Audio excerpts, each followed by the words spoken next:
Tonight, you will hear stories that have been whispered from teacher to student across countless generations. Each one carries within it a key to unlock the peace that's been waiting inside you all along. These aren't teachings that demand perfection or understanding. They're gentle invitations to see differently, to breathe more freely, to finally rest. I'm so glad you're here with us today for these teachings. Your presence here, right now, is already a beautiful choice to care for yourself, to seek peace, to turn toward wisdom. Before we begin, feel free to share what time it is and where you're listening from in the comments below. The Buddha's wisdom often surprises us because it goes against everything we've been taught. We're told to push harder, to figure things out, to control our circumstances. But the Buddha discovered something radical, that peace comes not from controlling life, but from changing how we meet it. Not from solving every problem, but from transforming our relationship with difficulty itself. As you listen tonight, you don't need to grasp or memorize anything. These stories work like medicine that dissolves slowly, releasing their healing at exactly the right pace. Just allow them to move through you, touching what needs to be touched, softening what needs to soften. Now, let yourself truly settle. Feel how completely you're being held by what's beneath you. Notice your breath, gentle and steady, asking nothing of you. There's nowhere else to be, nothing else to do. With each out-breath, release a little more. Your jaw unclenches, your belly softens. Your whole being remembers it's safe to rest. Take a slow, full breath in, and as you exhale, let yourself arrive here completely. Beautiful. Let's begin our journey together with our first teaching. There's a famous question in Buddhism that sounds simple, but contains entire worlds. What is Buddha nature? Students would ask their teachers this question, hoping for a clear answer they could understand and hold on to. But the answers they received were often puzzling. One teacher said, "The oak tree in the garden." Another said, 3 pounds of flax.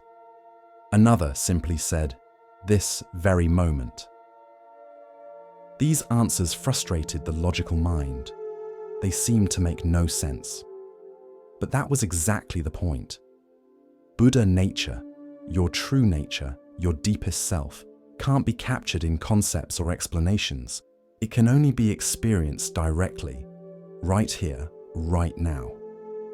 It's not something you need to achieve or become. It's what you already are, beneath all your ideas about who you should be. It's the awareness that's reading these words right now. The presence that's always here, even when everything else changes. Let's explore a story that illuminates this mystery. In a town famous for its craftsmen, there lived a clockmaker named Kenji who created timepieces of extraordinary precision. His clocks kept perfect time. His watches never gained or lost a second. People came from distant cities to purchase his work, and his reputation spread widely. But something happened to Kenji as his skill grew. He became obsessed with time in a way that began to consume his life. He would check his clocks constantly, comparing them against each other, anxious if any showed even the slightest deviation. He scheduled every moment of his day, allocating specific minutes to each task. He kept detailed records of how long everything took, analyzing his efficiency, trying to waste no time. His wife would call him for dinner, and he would arrive exactly at the scheduled moment, not a minute early or late. His children would ask him to play, and he would check his schedule, finding a 15-minute slot and setting a timer so he wouldn't run over. He measured everything, tracked everything, lived his entire life by the clock. People admired his discipline. "Kenji wastes no time," they would say. "He's so efficient, so organized." But his family felt differently. His wife felt like he was never really present, always watching the time, even during conversations. His children learned to stop asking him to play spontaneously, knowing he would need to check if that time was allocated. One day, Kenji's elderly father became very ill. Kenji visited him at the scheduled time each day, staying for exactly the planned duration. On what turned out to be his father's last day, Kenji was sitting beside the bed when his timer went off, indicating his visit slot was complete. "I have to go," Kenji said, standing up. "I have a client appointment in 20 minutes, and it takes 15 minutes to get there, so I need to leave now to be on time." His father looked at him with sad eyes. "Kenji, I may not be here tomorrow." "I know, Father. I'll come back tomorrow at 2 p.m. as scheduled." His father died that evening, while Kenji was home eating dinner at precisely 6 p.m. as his schedule dictated. At the funeral, Kenji's father's friend, an old Zen monk named Joshu, approached him. "Your father loved you very much," Joshu said. "I know," Kenji replied. "I visited him every day." "Did you?" Joshu asked gently. "Or did you visit the time slot you had allocated for visiting?" Kenji felt something crack inside his chest. He opened his mouth to argue, but no words came. The monk was right. He had been there in body but not in presence. His mind had been on the clock, on the schedule, on the next appointment. He had measured out his love in timed portions, and now his father was gone, and all those precisely measured visits felt hollow. "I wasted it," Kenji whispered. "All that time I tracked so carefully, all that time I organized and measured, and I wasted the time that mattered." "You didn't waste it," Joshu said, "but you didn't fully live it either. You were so busy measuring time that you forgot to experience it." In his grief and shock, something shifted in Kenji. He went home and looked at all his clocks, all these devices he had spent years perfecting. They ticked away, measuring, dividing, tracking. And he realized they were measuring something that couldn't really be measured. A moment of real connection with his child had no measurable duration. The joy of a beautiful sunset didn't fit into scheduled slots. The depth of presence with another person couldn't be quantified in minutes and seconds. He had been living as if time were the most important thing, when actually what happened in time was what mattered. The next day, Kenji did something that shocked the town. He closed his clock shop. He put away his watches and timers. He stopped scheduling his days in measured blocks. His wife thought he had lost his mind. "What will we do? How will we live?" "We'll live," Kenji said simply. "Actually live. Not to measure our living. When I'm hungry, I'll eat. When I'm tired, I'll sleep. When our children want to play, I'll play. Not because it's scheduled, but because the moment calls for it." He still made clocks. It was his craft, his art, but he made them differently now.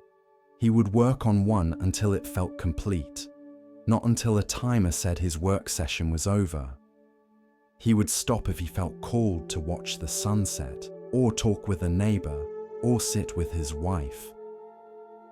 He stopped trying to be efficient and started trying to be present. At first, this new way of living felt chaotic to him. Without schedules and timers, how would he know what to do? But gradually, he discovered a different kind of guidance. His body told him when to rest. His interest told him when to work. His relationships told him when a connection was needed. Life itself had a rhythm that didn't require clocks. His children noticed the change immediately. Their father would now play with them until the play naturally ended, not until a timer buzzed. He would listen to their stories without glancing at a watch. He was actually there, fully present, not counting the minutes until he could move to the next scheduled item. One evening, his daughter climbed into his lap and said, "Daddy, you're different now." "How so?" Kenji asked. "Before, you were here but not here. Now you're really here." Kenji felt tears in his eyes. "I'm learning," he said, "that being here is more important than being on time." Word spread about the clockmaker who had stopped caring about time. Some people thought he had gone mad. How could a clockmaker not care about time? But others were curious. They came to talk with him. "How do you live without schedules?" they asked. "How do you get everything done?" "I get done what needs to get done," Kenji replied. "But I've stopped confusing being busy with being productive. I've stopped measuring my worth by how efficiently I use time. Time isn't something to use or waste. It's what we live in. And I was so concerned with managing it that I forgot to inhabit it." He showed them the clocks he was making now. They were beautiful, functional, but somehow different. "These clocks can tell you what time it is," he explained, "but they can't tell you what to do with that time. They can measure duration, but not meaning. I made the mistake of letting the measurer become the master. The clock told me how to live, rather than serving my living." Joshu the monk visited Kenji's workshop months after the funeral. He watched Kenji work for a while, noticing the quality of attention the clockmaker brought to his craft, the way he would pause to watch light move across his workbench, the way he seemed fully engaged with what he was doing. "You've learned your father's final teaching," Joshu said. "What teaching?" "That life can't be saved up or stored or perfectly managed. It can only be lived moment by moment, with full presence or with partial presence. Your father's death reminded you that the time we have is uncertain, and that measuring it carefully doesn't make it last longer or mean more. Only living it fully does that." Kenji nodded. "I used to think I was honoring time by tracking it so carefully. But I was actually dishonoring it. I was treating time as an enemy to be managed rather than a gift to be received. I was so afraid of wasting time that I wasted life." Years later, people still bought Kenji's clocks, but they also came to him for a different kind of wisdom. They would ask, "How do I find more time?" And he would reply, "You can't find more time. You can only be more present to the time you have. Stop measuring and start experiencing. Stop tracking and start living. The clock is useful for coordination, for knowing when to meet others, and for practical matters. But it's a terrible master. Don't let it tell you that measured time is more valuable than experienced time." Tonight, as you rest, notice if you're measuring. Are you tracking how long it takes you to fall asleep? Are you calculating how many hours of rest you'll get? Are you monitoring your progress toward relaxation? What if you stopped measuring and started experiencing? What if this moment of rest didn't need to be timed or tracked or evaluated? What if you could simply be here, in this unmeasured moment, present to breath and sensation without any concern for duration, your life is not a clock to be wound and measured. It's an experience to be lived and felt. Tonight, forget time. Let yourself drift into timelessness, where there's no past to regret and no future to plan for. Just this eternal now that needs no measurement because it simply is. Rest in the unmeasured moment. That's where real life happens. Not in the counted minutes, but in the presence that fills them. There was a master calligrapher named Kenzo who had spent 40 years perfecting his craft. He could write each character with flawless precision, every stroke exactly as the ancient masters had prescribed. His work was technically perfect, exhibited in galleries, and purchased by collectors who valued his adherence to classical standards. But Kenzo had a secret dissatisfaction. Despite the praise and recognition, his work felt lifeless to him. Each piece was an exercise in replication, a demonstration of technique, but nothing more. He was copying perfection that had been established centuries ago, adding nothing of himself, discovering nothing new. One day, an important patron commissioned a piece for a temple dedication. The character to be written was Mu, meaning emptiness or void. Kenzo prepared carefully, mixing his ink to exactly the right consistency, selecting his finest brush, and setting up his workspace with meticulous attention to every detail. He had practiced this character thousands of times. He knew exactly how it should look. He visualized every stroke in his mind, preparing to execute it perfectly. But as he positioned his brush above the paper, his cat, who normally slept quietly in the corner during his work, suddenly leapt onto the table. The cat's paw hit Kenzo's arm just as he was beginning the first stroke. The brush dragged across the paper in a completely unintended direction, creating a wild, irregular mark that bore no resemblance to proper calligraphy. Kenzo's first reaction was anger. The perfect paper was ruined. Hours of preparation wasted. He would have to start over, and he was already behind schedule.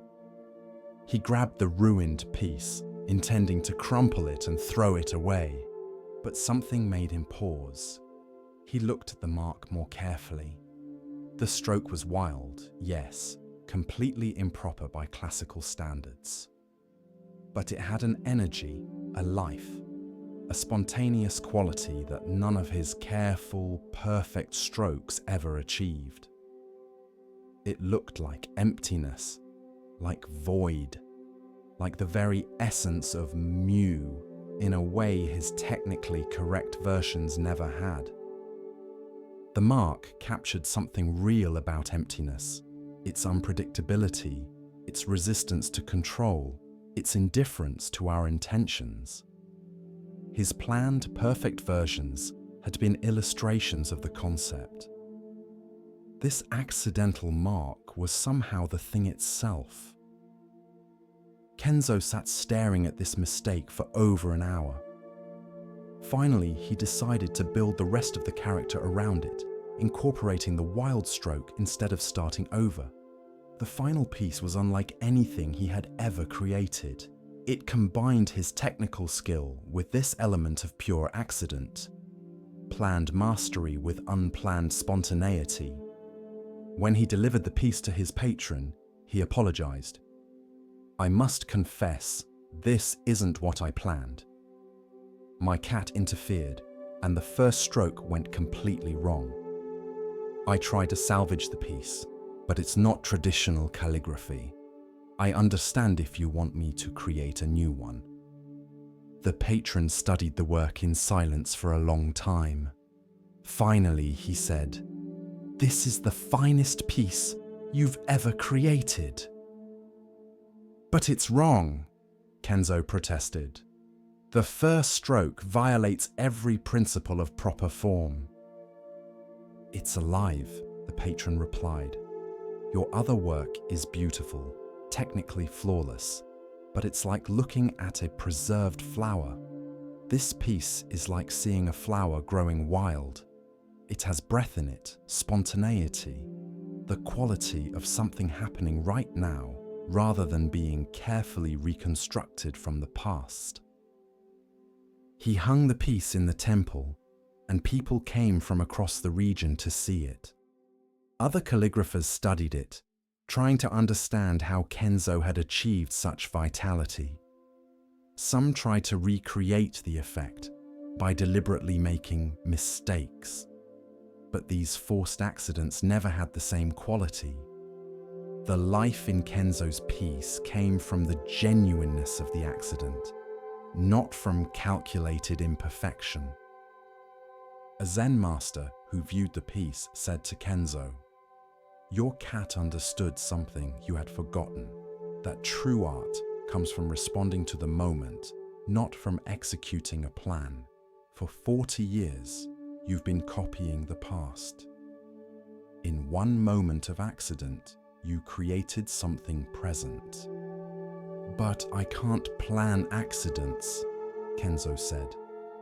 "I can't make this happen deliberately." "Exactly," the master replied. "That's why it worked. Your planning mind, your control, your perfection, all of that had to be interrupted for something real to emerge. The cat was your teacher." From that day forward, Kenzo's approach to calligraphy changed.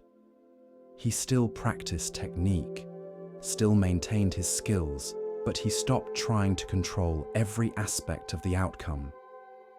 He began leaving space for accident, for the unexpected, for the moment to contribute its own wisdom. Sometimes he would start a piece without complete preparation, letting the consistency of the ink vary, allowing the paper to be slightly wrinkled, welcoming small imperfections. Sometimes he would work faster than was comfortable, not giving himself time to calculate every movement. Sometimes he would deliberately do something unusual, breaking a rule to see what would happen. Not every piece succeeded. Many experiments failed, but the successful pieces had a quality his earlier perfect work had lacked: presence, immediacy, life. They felt like they were happening rather than being displayed. They invited the viewer into an experience rather than presenting a completed achievement. Other calligraphers criticized this departure from classical standards. Kenzo has abandoned proper technique, they said. He's making mistakes deliberately. This isn't true calligraphy. But Kenzo understood something they didn't. Technique wasn't being abandoned, it was being liberated. He had spent 40 years building technical mastery. Now he was learning what to do with that mastery, not to control and perfect, but to create conditions where truth could emerge spontaneously. The technique serves spontaneity, he would tell students. You practice until the movements are natural, until you don't have to think about them. Then you let go of trying to be perfect and allow something real to happen. The years of practice give you the skills. The letting go gives you the art. One student asked, "But how do you know when to let go? How do you know when you've practiced enough?" "You don't," Kenzo admitted. "I practiced for 40 years before my cat taught me to let go. Maybe that was too long. Maybe it wasn't long enough. The point isn't reaching some perfect amount of preparation. The point is remaining open to the moment when control needs to give way to spontaneity." He showed the student his temple piece with its wild first stroke. "I could never recreate this exactly. I could make similar pieces, but this particular mark came from this particular moment of accident. That's what makes it true. It's not a reproducible technique. It's a response to what actually happened. Years later, when Kenzo was old, he was asked to demonstrate calligraphy for the emperor. It was considered a great honor. Most calligraphers prepared extensively for such occasions, practicing for weeks to ensure a perfect demonstration. Kenzo prepared differently. He practiced just enough to be warmed up, then went to the demonstration with no fixed plan. He would respond to the moment, to the energy in the room, to whatever impulse arose. It was terrifying and exhilarating. As he stood before the emperor with brush and paper, he felt all his years of perfect control wanting to take over. The safe thing would be to execute a flawless classical piece. But instead, he paused, breathed, and let go of control. What emerged was neither perfectly planned nor completely accidental.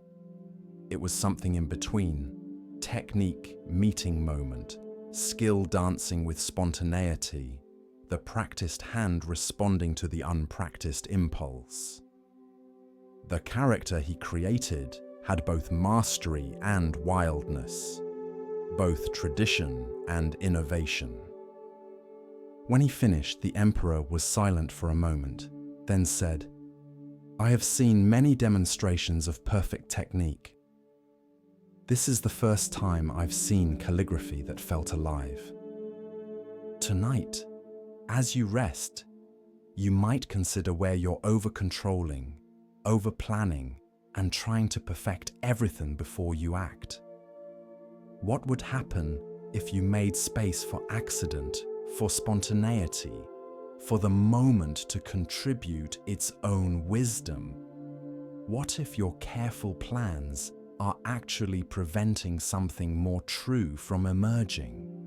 The perfect mistake teaches that life isn't lived according to plan. The most authentic moments come when planning gives way to presence, when control releases into response, when the prepared hand meets the unprepared moment. You don't need to have everything figured out. You don't need perfect execution. You need technique in the service of spontaneity, skill as a foundation for letting go. Rest now in the space between planning and accident, between control and release.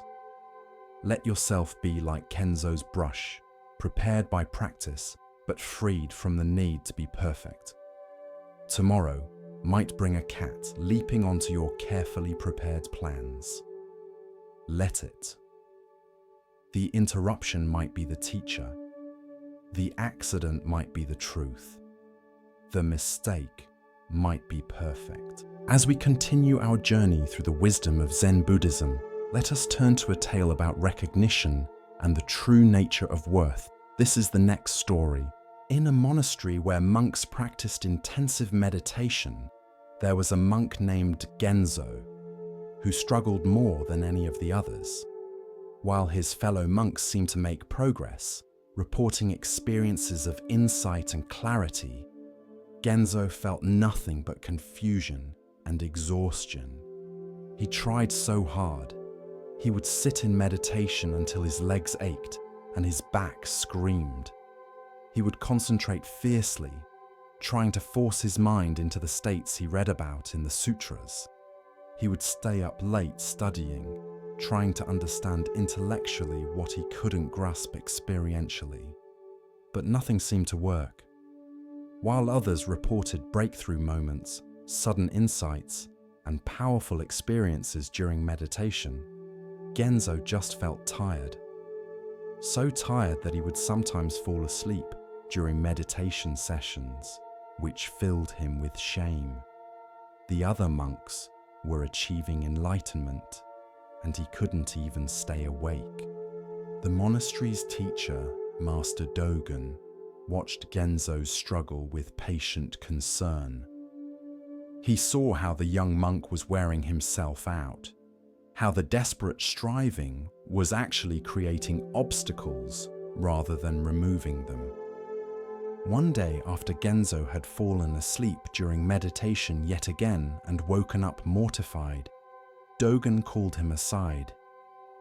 "Genzo, you look exhausted. When did you last sleep a full night?" "I can't afford to sleep, Master. I'm so far behind the others. I need to practice more, not less." "Go to your room and sleep," Dogen said gently. "That's not a suggestion. It's an instruction. Sleep for as long as your body needs." Genzo was confused but obedient. He went to his room, lay down, and immediately fell into the deepest sleep he'd had in months. He slept through the afternoon, through the evening meditation, through the night, and into the next morning. When he finally woke, something was different. He couldn't name what had changed, but the world looked somehow clearer. The desperate striving that had consumed him was just gone. He felt a quietness inside that he'd never experienced before. He went to find Dogen, unsure what to say about this strange shift. "Master, something happened while I slept, but I don't know what. I feel different, but I didn't have any dramatic experience, any sudden insight. I just slept." Dogen smiled. "And in that sleep, you let go of trying. You let go of the desperate effort to achieve enlightenment. You stopped fighting with yourself, and in that letting go, what was always there became apparent." "But I didn't do anything," Genzo protested. "I just slept." "The others have profound experiences during meditation. I fell asleep." "Enlightenment isn't always dramatic," Dogen explained. "Sometimes it's quiet. Sometimes it comes not through effort, but through the cessation of effort. You've been trying so hard to wake up that you couldn't see you were already awake. You needed to sleep, to let go, to stop trying, for what's always been true to become obvious." Over the following days, Genzo noticed that the peace hadn't left him. It wasn't a dramatic altered state. It was more like a background quietness, a sense of okayness that didn't depend on circumstances. The desperate seeking was gone, not because he had found what he was looking for, but because he had realized he'd never lost it. Other monks asked him what had happened. "Did you have a breakthrough, a sudden awakening?" "I don't know," Genzo replied honestly. "I just slept. And when I woke up, something had shifted. But it wasn't like lightning striking. It was more like clouds clearing and realizing the sky had been there all along." Master Dogen used Genzo's experience to teach others. Many of you are waiting for dramatic enlightenment experiences. Thunder and lightning, profound insights, altered states. But enlightenment is often more subtle than that. It's the quiet recognition of what's always been true. It's the simple shift from trying to be at peace to noticing the peace that's already here. Years later, when Genzo told his story to students, he would laugh at his younger self. "I was trying so hard to wake up that I exhausted myself. I thought enlightenment was something to achieve through effort. But sometimes you have to stop trying to wake up and just let yourself sleep. Sometimes awakening comes through the door you're not watching." Tonight, stop trying so hard. Stop striving for perfect meditation or ideal relaxation or correct rest. Stop watching for enlightenment or breakthroughs or special experiences. Just sleep. Just let go. Just be tired and allow yourself rest without judgment. What you're seeking might come not through your effort, but through your willingness to stop efforting and simply be. Sleep through your own awakening if you must. It will be there when you wake. In an ancient temple, there lived a cat named Tama, who seemed to do nothing but sleep in the sun. While monks meditated, Tama napped. While monks worked, Tama lounged. While monks studied, Tama groomed herself lazily. To visitors, the cat appeared to be a freeloader, enjoying the temple's hospitality while contributing nothing. A new abbot arrived at the temple, a young man named Ryokan, who believed in efficiency and purpose. He was troubled by the cat's apparent uselessness. "That cat does nothing," he complained to the senior monks. "She just sleeps and eats. Why do we keep her?" The senior monks smiled but said nothing. They had learned long ago that Tama's purpose wasn't obvious to everyone immediately. Ryokan decided the cat had to earn her keep. He began assigning her duties: chase mice in the storage rooms, patrol the gardens for pests, anything productive. But Tama ignored these assignments. She continued her routine of sleeping in sunny spots, occasionally stretching, maintaining her serene presence. Frustrated, Ryokan announced his intention to find the cat a new home. "We cannot justify feeding an animal that serves no purpose." That very night, as if to prove his point, mice invaded the temple's grain storage. Ryokan rushed to wake the cat, to put her to work catching these pests. But he couldn't find her. She wasn't in any of her usual sleeping spots. Then he heard it. A soft, steady purring coming from the storage room.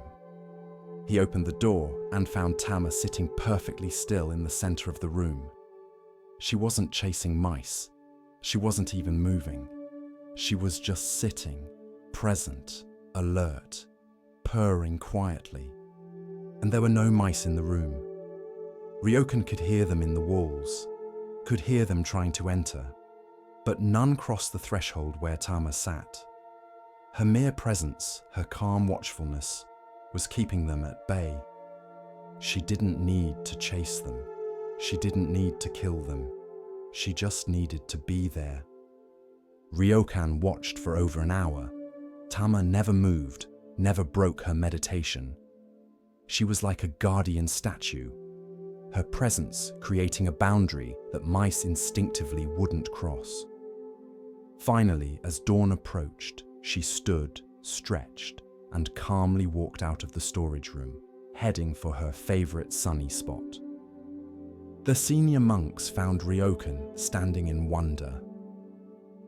"She does have a purpose," he said quietly. "Yes," one of the senior monks replied, "but not the purpose you imagined. You wanted her to chase and hunt. You wanted visible action, measurable productivity. But Tama's gift is presence. She protects through being, not through doing. The mice sense a predator and stay away. She doesn't have to work hard. She just has to be what she is." Another monk added, "We tried to train cats before Tama. Cats that were energetic hunters, always chasing, always catching. But they disturbed the temple's peace. They left dead mice everywhere. They were exhausting to live with. Tama protects quietly, peacefully, just by being present. Her seeming laziness is actually perfect efficiency." Ryokan bowed to the cat, who had settled into a patch of morning sun and was already falling asleep. "Forgive me, Tama. I judged your worth by my standards instead of understanding your actual purpose." From that day forward, Ryokan looked at everything in the temple differently. The old plum tree that no longer bore fruit he had planned to cut down. But the monks showed him how its branches were perfect for birds to nest in, how its shade cooled the meditation hall on summer days, how its twisted trunk was beautiful in a way that useful, productive trees never were. Its purpose wasn't production, its purpose was beauty and shelter. The ancient bell that was cracked and no longer rang clearly, he wanted to replace. But the monks explained that its imperfect tone was beloved, that its crack created a unique sound found nowhere else, and that generations of monks had learned to meditate to this particular tone. Its flaw was actually its distinction. The novice monk who seemed slow at learning, whom Ryokan had considered asking to leave, turned out to be extraordinarily patient with visitors, able to sit with grieving people for hours without becoming uncomfortable. His slowness at intellectual tasks was balanced by his gift for compassionate presence. "I've been judging everything by a narrow standard," Ryokan confessed to the senior monks. "Productivity, efficiency, obvious usefulness, but the temple isn't a business, it's an ecosystem. Everything has its place, its purpose, even if that purpose isn't immediately obvious or doesn't fit conventional measures of value." He spent hours watching Tama, learning from her. She seemed to do nothing, yet her presence maintained order. She appeared lazy, yet she was perfectly alert when needed. She looked like a burden, yet she contributed essential value. She taught that being can be as important as doing, that presence can accomplish what action cannot, that some purposes are served by appearing purposeless. One day, a wealthy donor visited the temple and was offended to see a cat sleeping on expensive cushions in the main hall. "Why do you allow this animal such privilege? She produces nothing." Ryokan smiled and told the story of Tama and the mice. "She produces protection through presence. She contributes peace through her serene being. Her value can't be measured in conventional terms, but it's real and essential. She teaches us that purpose isn't always about production or visible action. Sometimes purpose is about simply being what you are, fully and completely in the right place." The donor looked skeptical, so Ryokan continued, "You're a wealthy merchant. You measure value in terms of production, profit, and tangible results, but not everything valuable can be measured that way. How do you measure the worth of beauty, of peace, of a presence that prevents problems rather than solving them? Tama's purpose is subtle but essential. Without her, we would have chaos. With her, we have order. That she achieves this through napping rather than through frantic activity doesn't diminish her contribution." Years passed, and eventually Tama grew old and died. The monks gave her a funeral with full honors, acknowledging her years of service. They tried to find another cat to serve her function, but none could quite match her particular gift. Some cats were too aggressive, chasing everything and disturbing the peace. Others were too passive, failing to maintain the protective presence that Tama had embodied. Finally, they found a cat with Tama's quality, a calm, serene presence that protected through being rather than doing. This cat they named Tama II, and she took up residence in the sunny spots her predecessor had loved, continuing the tradition of purposeful purposelessness. Ryokan, now an old man himself, would often sit with the new Tama and remember the lessons the original had taught him. "Every being has its place in the whole," he would tell young monks, "but that place might not look like what we expect." Purpose isn't always about obvious productivity. Sometimes it's about being present, being yourself, contributing in ways that aren't measurable but are nonetheless essential. he would point to the sleeping cat. Tama teaches us not to judge too quickly, not to assess worth by narrow standards, not to dismiss what we don't immediately understand. She teaches us that the temple, like all of life, is an ecosystem where even the apparently useless serves a purpose, where presence matters as much as action, where being is as valuable as doing. Tonight, as you rest, you might consider your own purpose. Perhaps you've been judging yourself by standards that don't fit what you actually are. Perhaps you've been trying to be productive in ways that go against your nature. Perhaps you've been dismissing your own value because it doesn't fit conventional measures. What if your purpose, like Tama's, is partly about presence, about being what you are, where you are, contributing value that isn't always visible or measurable? What if your times of rest, of apparent inactivity, of just being present, are actually serving important purposes that busy productivity never could? You don't have to chase and hunt and constantly produce to have worth. Sometimes protection comes through peaceful presence. Sometimes order is maintained through calm being. Sometimes the most valuable thing you can do is rest completely, be present fully, and trust that your very existence contributes to the whole in ways you may never fully understand. Sleep now like Tama, knowing that even in sleeping, you serve a purpose. As we move deeper into the quiet teachings of Zen, we come to a story about seeing clearly and understanding true value. Listen carefully to the next story. In a village rebuilding after a great earthquake, there was a master mason named Takeo who was known throughout the region for building walls that followed precise specifications. Every stone placed according to traditional methods, every measurement exact, every joint perfect. His walls were architectural achievements, admired by other masons and praised in the capital. When the earthquake struck and buildings collapsed throughout the region, everyone expected Takeo's walls to stand as a testament to proper craftsmanship. Instead, most of his carefully built walls fell. The perfect joints fractured. The precisely placed stones tumbled. All that meticulous work reduced to rubble.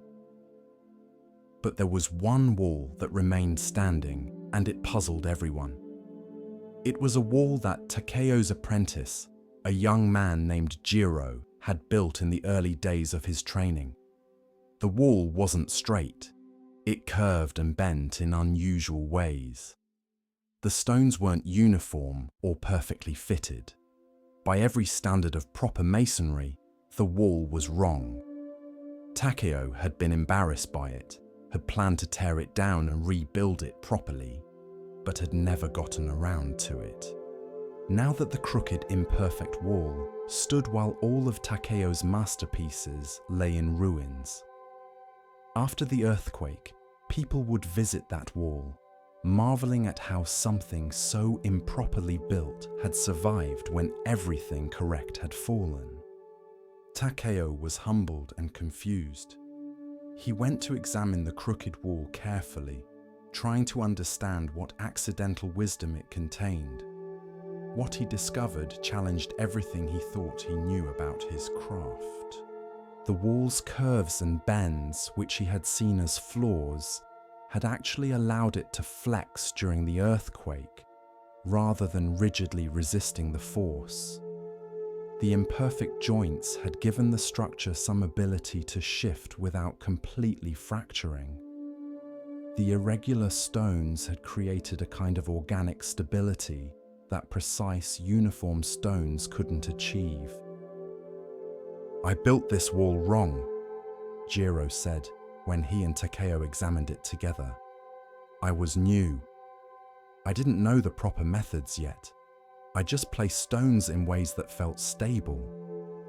You built it intuitively, Takeo replied slowly, while I built with rigid adherence to rules. Your intuition understood something about forces and flexibility that the traditional methods don't account for. The rules made sense for normal conditions, but they weren't designed for extreme stress. Your ignorance of the rules allowed you to respond to the actual needs of the situation. An engineer from the capital came to study the surviving wall. He measured its curves, examined its composition, and tried to understand its principles. This wall shouldn't have stood, he said finally. By every calculation, every principle of proper construction, it should have fallen. But clearly, our principles are incomplete. This wall knows something we don't. Takeo spent months studying not just Jiro's wall, but other structures that had survived. He found a pattern.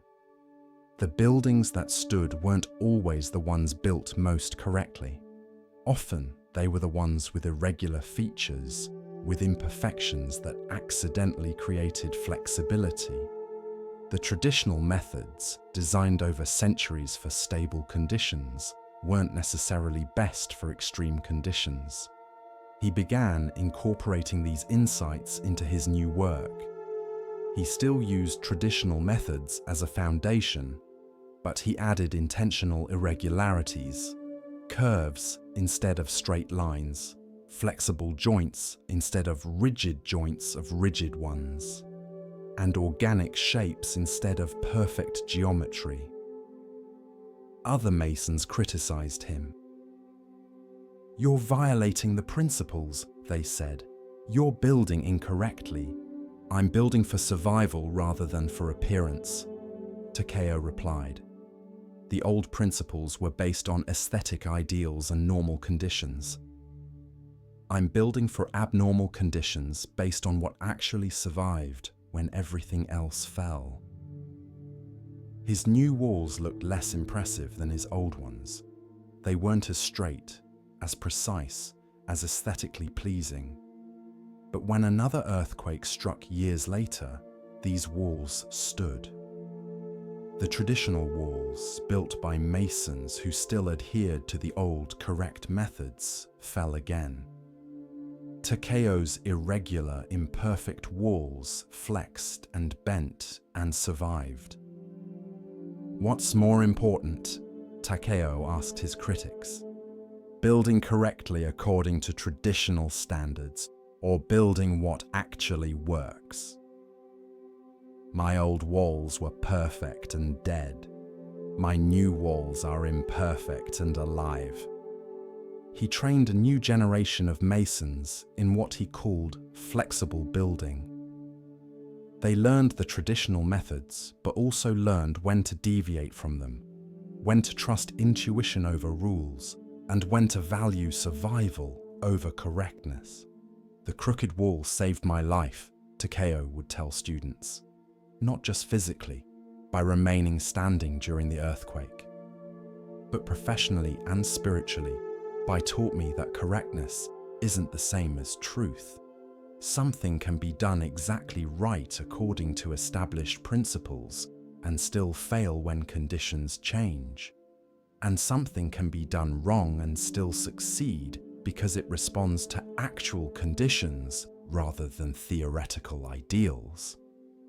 One student asked, "So should we ignore all the traditional methods?" "No," Takeo replied. "Learn them, understand them, but don't worship them. Rules are tools, not truths. They work until they don't. The crooked wall taught me to pay attention to what actually works, rather than what should work according to theory. Sometimes the imperfect, the irregular, the supposedly wrong thing contains wisdom that perfection misses." He would take students to see Jiro's wall, still standing decades after the earthquake that revealed its value. "This wall is a better teacher than any master mason," he would say. It teaches that survival often comes from flexibility rather than rigidity, from imperfection that allows adaptation rather than perfection that allows no variation. It teaches that what's wrong by one standard might be right by a more important standard. The wall became something of a shrine. People would visit it, touch it, and remember that sometimes what appears to be failure or imperfection is actually hidden success. That correctness and effectiveness aren't always the same thing. That rules have limits, and intuition has wisdom. Tonight, as you rest, you might consider the crooked walls in your life, the things you've done imperfectly, irregularly, against the rules or proper methods. Perhaps these apparent flaws are actually what allowed you to survive when others who did everything correctly fell apart. Perhaps your imperfections are flexibilities that rigid perfection lacks. You don't have to do everything correctly. You don't have to follow every rule or meet every standard. Sometimes the crooked wall stands when the straight wall falls. Sometimes your irregular, imperfect, supposedly wrong way of doing things is actually what works best for the conditions you're actually in, rather than the ideal conditions that rules assume. Rest now in acceptance of your crooked walls. They may not look perfect. They may not meet conventional standards, but they've kept you standing when straight walls would have crumbled. Your imperfections aren't failures. They're flexible, and flexibility is what allows survival when everything rigid breaks. The crooked wall knows this. Now you know it too. In a coastal village where dangerous rocks lurked beneath the waves, there stood a lighthouse that had saved countless ships from destruction. The lighthouse keeper was a man named Tomo, who had tended the light faithfully for 20 years, never missing a night, never letting the beacon fail. Tomo took great pride in his work. Each evening as he lit the lamp, he would think about the ships that would see his light and know where the safe passage lay. He imagined grateful sailors steering clear of the rocks because of his vigilance. His purpose was clear, his contribution visible, his worth measured in ships that arrived safely rather than wrecking on the shore. But then came a period in Tomo's life when everything fell apart. His wife died after a long illness. His adult son, with whom he'd been close, moved to a distant city and rarely wrote. His closest friend in the village passed away suddenly. Within the span of 6 months, Tomo lost everyone who mattered most to him. He fell into a deep despair. He no longer felt the satisfaction he once had in his work. The lighthouse seemed meaningless, his life empty, his purpose hollow. He felt lost, as if he were stumbling through darkness with no light to guide him, no sense of direction, no hope that things would improve. Yet, despite his inner darkness, Tomo continued to light the lighthouse every night. It was a habit, a duty, the automatic continuation of what he had always done. But there was no joy in it anymore, no sense of meaning. He lit the lamp because that's what lighthouse keepers do, not because he felt it mattered.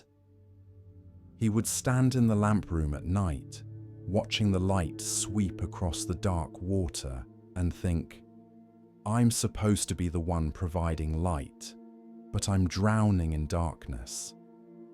I'm supposed to guide others to safety, but I'm completely lost in myself. What right do I have to stand here pretending to know the way when I can't find my own path? One stormy night, as Tomo stood in the lamp room feeling particularly hopeless, there was a knock at the lighthouse door. He descended to find a sailor, soaking wet, nearly hypothermic, who had been thrown from his ship when a wave swept over the deck. "I saw your light," the sailor gasped as Tomo pulled him inside. "I was in the water, being pulled toward the rocks. I thought I was going to die. Then I saw your light, and I swam toward it.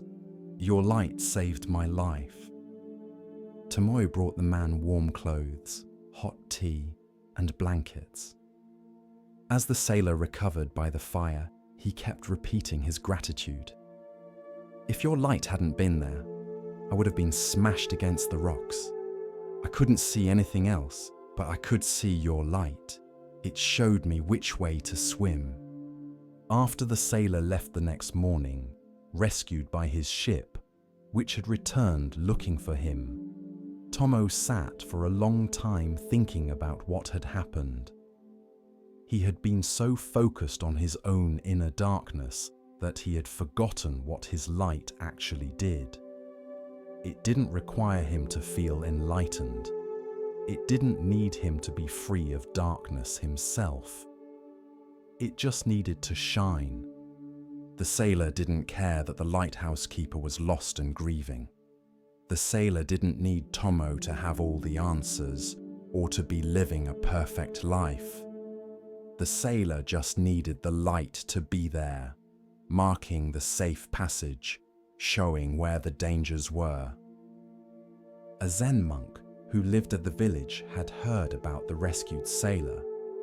He came to visit Tomo at the lighthouse. "I've noticed you've been struggling," the monk said gently. "Since your losses, I see the darkness in you." Tomo nodded, too tired to pretend otherwise. "I light this beacon every night, but I feel like a fraud. How can I guide others when I'm lost myself? How can I provide light when I'm full of darkness?" The monk looked up at the lamp tower. "Does the lighthouse need to understand navigation to be useful? Does it need to have sailed all the seas to show where the rocks are? Does it need to feel happy and fulfilled to save lives?" "No," Tomo admitted. "It just needs to shine." "Exactly," the monk said. "You think your inner darkness disqualifies you from helping others, but actually, your willingness to keep the light burning despite your darkness makes your service even more valuable. You're not helping others because you have everything figured out. You're helping them because you do what needs to be done, regardless of how you feel." He touched Tomo's shoulder. Many people believe they can't help others until they're completely healed themselves. Until they've solved all their problems, found all their answers, achieved enlightenment or happiness or wholeness. But if everyone waited until they were completely well before helping others, no one would ever help anyone. We're all broken in some way. We're all stumbling in the darkness of one kind or another, but we can still hold lights for each other. Tomo felt something shift inside him. "You're saying I can be lost and still guide others?" "You already are," the monk replied. "You've been doing it every night. Your grief, your despair, your sense of being lost, none of that prevented the light from shining. None of that stopped you from doing what needed to be done. You think you're a fraud because you're suffering while helping others. But actually, you're demonstrating something important. Service doesn't require personal perfection. It requires showing up and doing what needs to be done." Over the following weeks, Tomo began to see his work differently. He was still grieving. He still felt lost much of the time. The darkness inside him hadn't disappeared.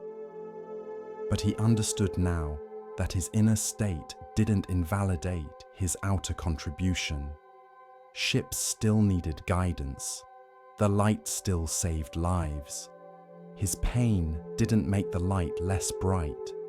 He thought about all the people who probably felt as he did, broken, lost, inadequate, questioning their right to help others when they themselves were struggling. How many people stopped offering their gifts because they felt they weren't whole enough, healed enough, enlightened enough? A young woman from the village came to him one day troubled. She was training to be a healer, but felt overwhelmed by her own anxieties and doubts. "How can I help heal others when I'm so broken myself?" she asked. Tomo took her up to the lamp room and showed her the light. This lighthouse doesn't need to be whole to be useful. It just needs to do its job. You don't need to have conquered all your fears and healed all your wounds to help others. You just need to offer what you can offer. Your brokenness doesn't disqualify you from service. Sometimes it actually makes you better at it because you understand suffering from the inside. He told her about the sailor he had saved while feeling completely lost. The sailor didn't need me to be happy. He needed me to keep the light on. The people you help won't need you to be perfect. They'll need you to offer your skills, your compassion, your presence, whatever you're capable of giving. And you can give those things even while you're struggling. Word spread about the lighthouse keeper's teaching. People who had been holding back from helping others because of their own problems began to reconsider. The teacher who was battling depression realized she could still teach well, that her students didn't need her to be joyful, just knowledgeable and present. The counselor struggling with his own failed marriage recognized he could still help other couples, that his challenges didn't erase his insights. The mentor, dealing with doubt about his own life choices, saw that he could still guide younger people. That uncertainty about his own path didn't prevent him from illuminating options for others. Tomoe's grief gradually softened over time. Years passed, and while he never stopped missing his wife and feeling the absence of his son, the acute pain dulled into a quieter sadness. The darkness inside him became less consuming. But he never forgot the lesson of that period, that he had kept the light burning through his darkest time, that ships had been saved even while he felt lost, that his inner darkness hadn't stopped the outward light. One evening, many years later, an old sailor came to the lighthouse. "Do you remember me?" the sailor asked. "You saved my life 20 years ago. I was thrown overboard in a storm. I saw your light and swam to it." Tomoe did remember. That was the night I needed most to know that what I was doing mattered. "Well, it mattered," the sailor said. "I went on to have a family. 3 children, 7 grandchildren now. All of them exist because you kept that light burning. And you know what I learned that night? I learned that when you're drowning in darkness, you don't need someone who has all the answers. You just need someone who's holding a light, even if they're struggling to hold it, even if they're not sure why they're bothering. You just need the light. It doesn't matter if the keeper is lost. It matters that the light is there." Tonight, as you rest, you might consider what lights you've been withholding because you feel too broken to offer them. What help have you refused to give because you don't feel qualified, whole, or enlightened enough? What guidance have you withheld because you yourself feel lost? You don't need to have everything figured out to help someone else. You don't need to be healed completely to offer healing. You don't need to be free of darkness to hold light for others. The lighthouse keeper's inner darkness didn't stop ships from being saved. Your inner struggles don't invalidate the contribution you can make. Keep your light burning, even in your dark nights. Not because you're perfect, but because someone out there is swimming in darkness toward whatever light they can find. Your light might be the one that saves them. And it doesn't matter that you feel lost. It only matters that you're still showing up, still doing what you can do, still offering what you can offer. Rest now in the understanding that you can be broken and still be useful, lost and still guide others, full of darkness and still provides light. The lighthouse doesn't need to understand the journey to mark the safe passage. It just needs to keep shining. So do you. Your inner darkness doesn't disqualify you from helping others. Sometimes it's what qualifies you most, because you understand what it's like to need a light in the darkness. Sleep now, lighthouse keeper, knowing that even in your darkest nights, your light has been saving lives. It always has been. It always will be. With each step on the Zen path, a new lesson unfolds. Now we turn to a story about recognition, of self, of others, and of what truly matters. Listen carefully to the next story. A young man named Tetsu came to study with a famous Zen master named Bankei. Tetsu had read many books about Buddhism and philosophy. He arrived full of questions, eager to test his understanding against the master's wisdom. On his first day, Bankei asked Tetsu, "What do you know about Zen?" Tetsu was ready for this question. He began to explain the concepts he had learned: emptiness, Buddha nature, the middle way, non-duality. He spoke for 20 minutes, demonstrating his knowledge, occasionally glancing at Bankei to see if the master was impressed. When Tetsu finally finished, Bankei said simply, "What else?" Tetsu was confused. "What do you mean, what else?" "You've told me what you know about Zen. Now tell me what you don't know." "Well," Tetsu hesitated. This wasn't a question he had prepared for. "I suppose there are advanced teachings I haven't encountered yet, and practical applications I'm still learning." "That's not what I asked," Bankei said. "I asked what you don't know. Not what you haven't learned yet, but what you genuinely don't know and recognize as unknowable." Tetsu was silent. He had spent years accumulating knowledge, thinking that was the path to wisdom. The idea of deliberately acknowledging what he didn't know felt like admitting defeat. "Come back tomorrow," Bankei said, "with a list of everything you don't know." Tetsu spent all evening trying to complete this impossible assignment. Every time he wrote "I don't know X," he would realize that he did know something about X, or could figure it out, or could look it up. By midnight, his page was blank. He couldn't genuinely claim not to know anything because he could always imagine ways to know it. The next morning, he returned to Bankei with empty hands. "I couldn't make the list." "Why not?" "Because I kept finding that I could know things, or learn things, or figure things out.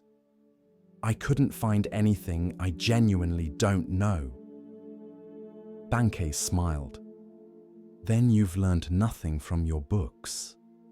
Because the wisest people are the ones who understand the vastness of what they don't know. Knowledge is a small island in an ocean of mystery. The more you know, the more coastline you have touching that ocean, the more you realize how much is unknown. But you've built your island and convinced yourself it's the whole world. He gestured for Tetsu to sit. Tell me something simple. Why does the sun rise each morning? Because of the Earth's rotation, Tetsu answered confidently. And why does the Earth rotate? Because of physics, angular momentum from the solar system's formation. And why does the universe have these laws of physics rather than different ones? Tetsu opened his mouth, then closed it. He had no answer. You see? Bankei said gently. 3 questions deep, and we've reached mystery. You can describe what happens, but you can't explain why it happens, why existence is this way, rather than some other way. Behind every answer is a deeper question, and eventually, we reach the ground of not knowing. He poured tea for both of them. The problem with collecting knowledge is that it makes you think you understand. You learn the names of things, the explanations, the theories, and you mistake the map for the territory. You think because you can explain how a flower grows, you understand the flower, but you don't. The mystery of existence, of consciousness, of why there's something rather than nothing, this remains completely unknown no matter how much you learn. Tetsu felt something loosening in his chest. So all my study was worthless? Not worthless, Bankei replied, but incomplete. Knowledge without the humility of not knowing is just cleverness. It makes you think you've arrived when you've barely begun the journey.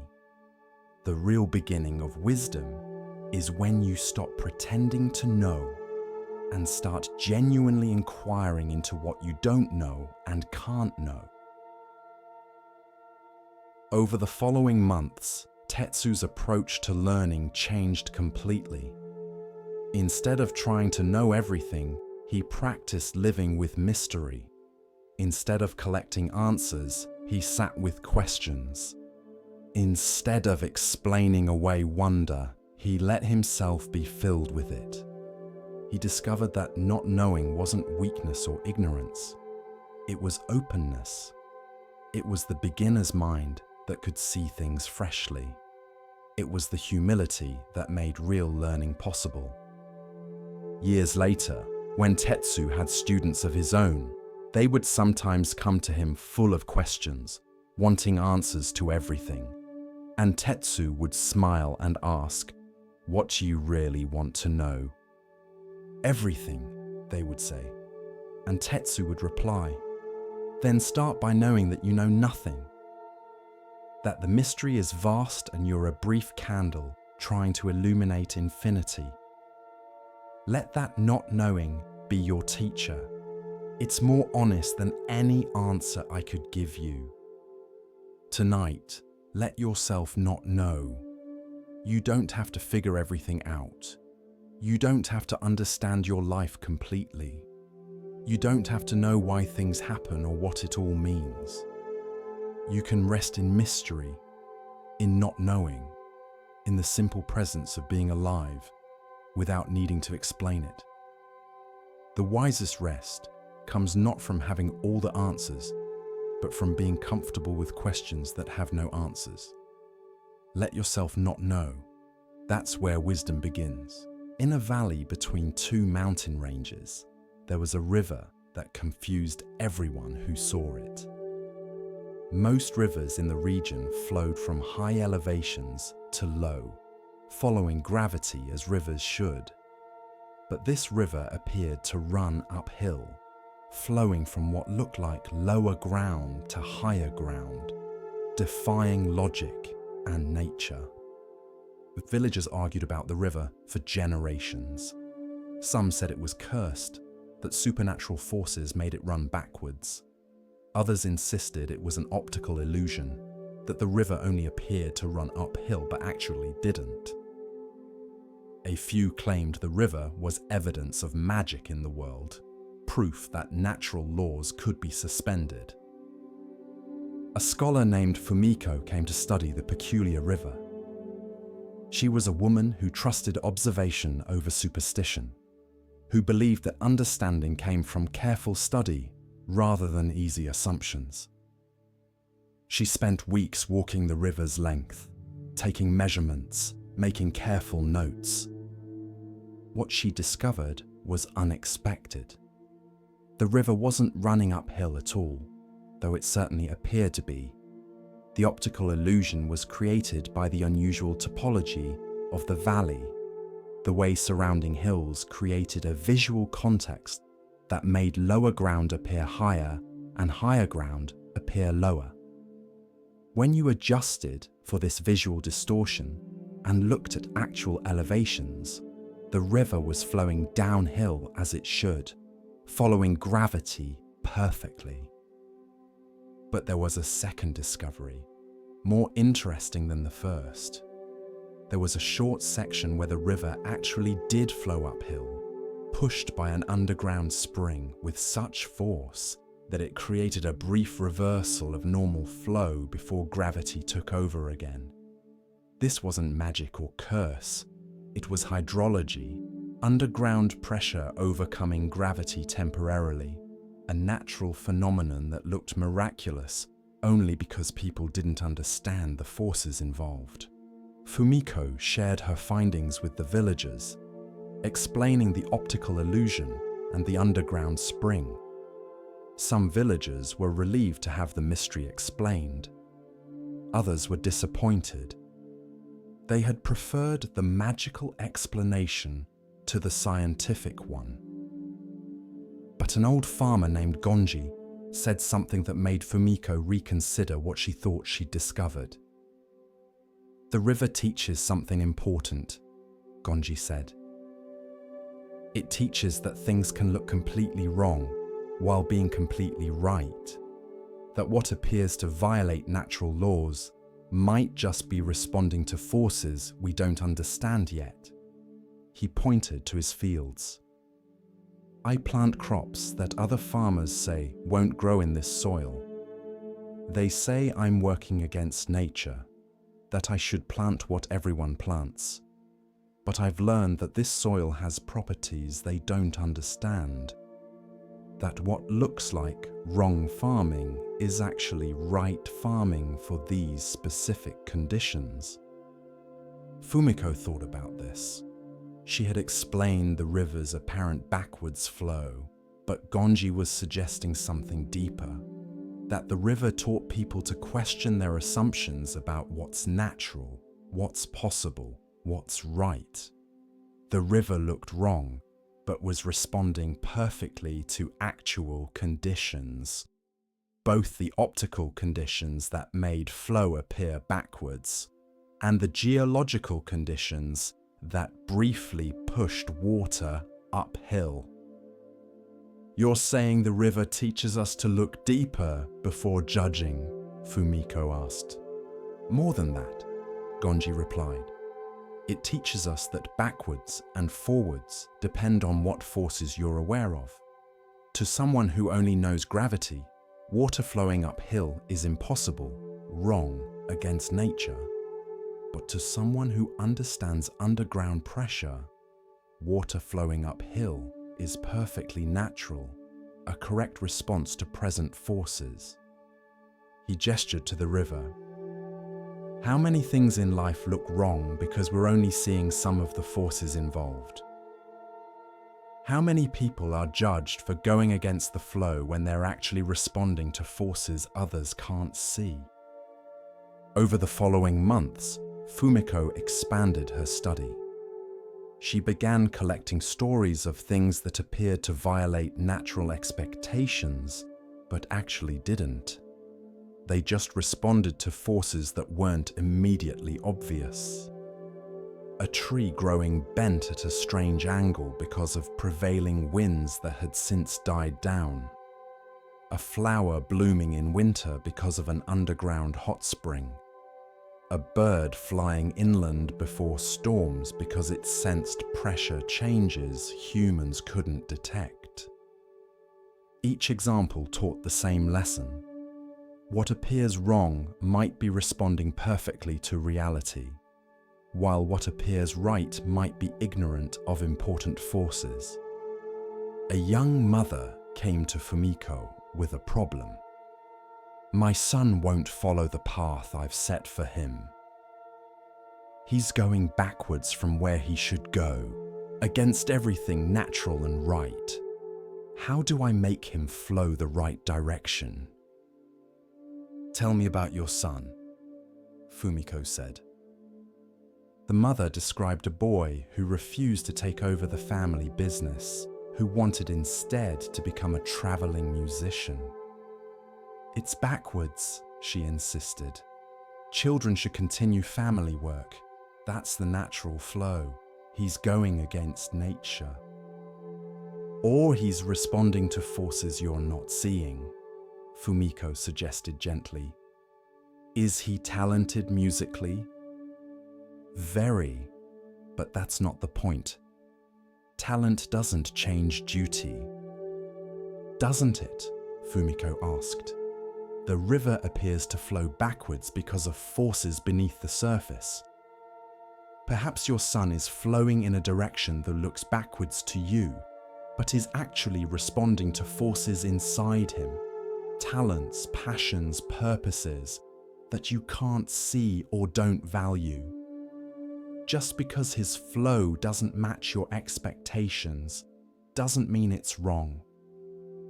She told the mother about the river, about how it appeared to defy nature, but actually followed it perfectly when all forces were considered. Your son might be like that river. What looks like backwards rebellion might be forward movement towards something he's meant to do. The question isn't whether he's flowing the way you expected, but whether he's flowing true to himself. This conversation troubled the mother, but she began to observe her son differently. She noticed how music seemed to flow from him naturally, how he came alive when playing, how his path, though different from hers, had its own rightness to it. Eventually, though it was difficult, she accepted that his backwards path might be his right path. Word spread about Fumiko's teachings about the backwards river.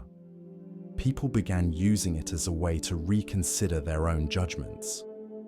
When someone's path looked wrong, they would ask, "Am I seeing all the forces involved? Or am I judging based on incomplete understanding?" A magistrate applied this thinking to a legal case. A man had broken a law, but when the magistrate investigated deeper, he found forces that explained the law-breaking in a way that changed the judgment entirely. The man wasn't defying order. He was responding to a greater order that the law itself hadn't anticipated. A teacher applied it to a student who learned differently from others. Instead of judging the student as backwards or wrong, the teacher looked for the forces, the different cognitive patterns, the unique intelligences that made the student's apparently backwards approach actually forward for him. Years later, Fumiko's study of the backwards river had become famous beyond the valley. She was invited to give lectures, to advise rulers, to teach scholars. But she always returned to the river itself, watching its apparently impossible flow, using it to remind herself that understanding requires humility, that what appears wrong might be right in ways she hasn't yet grasped.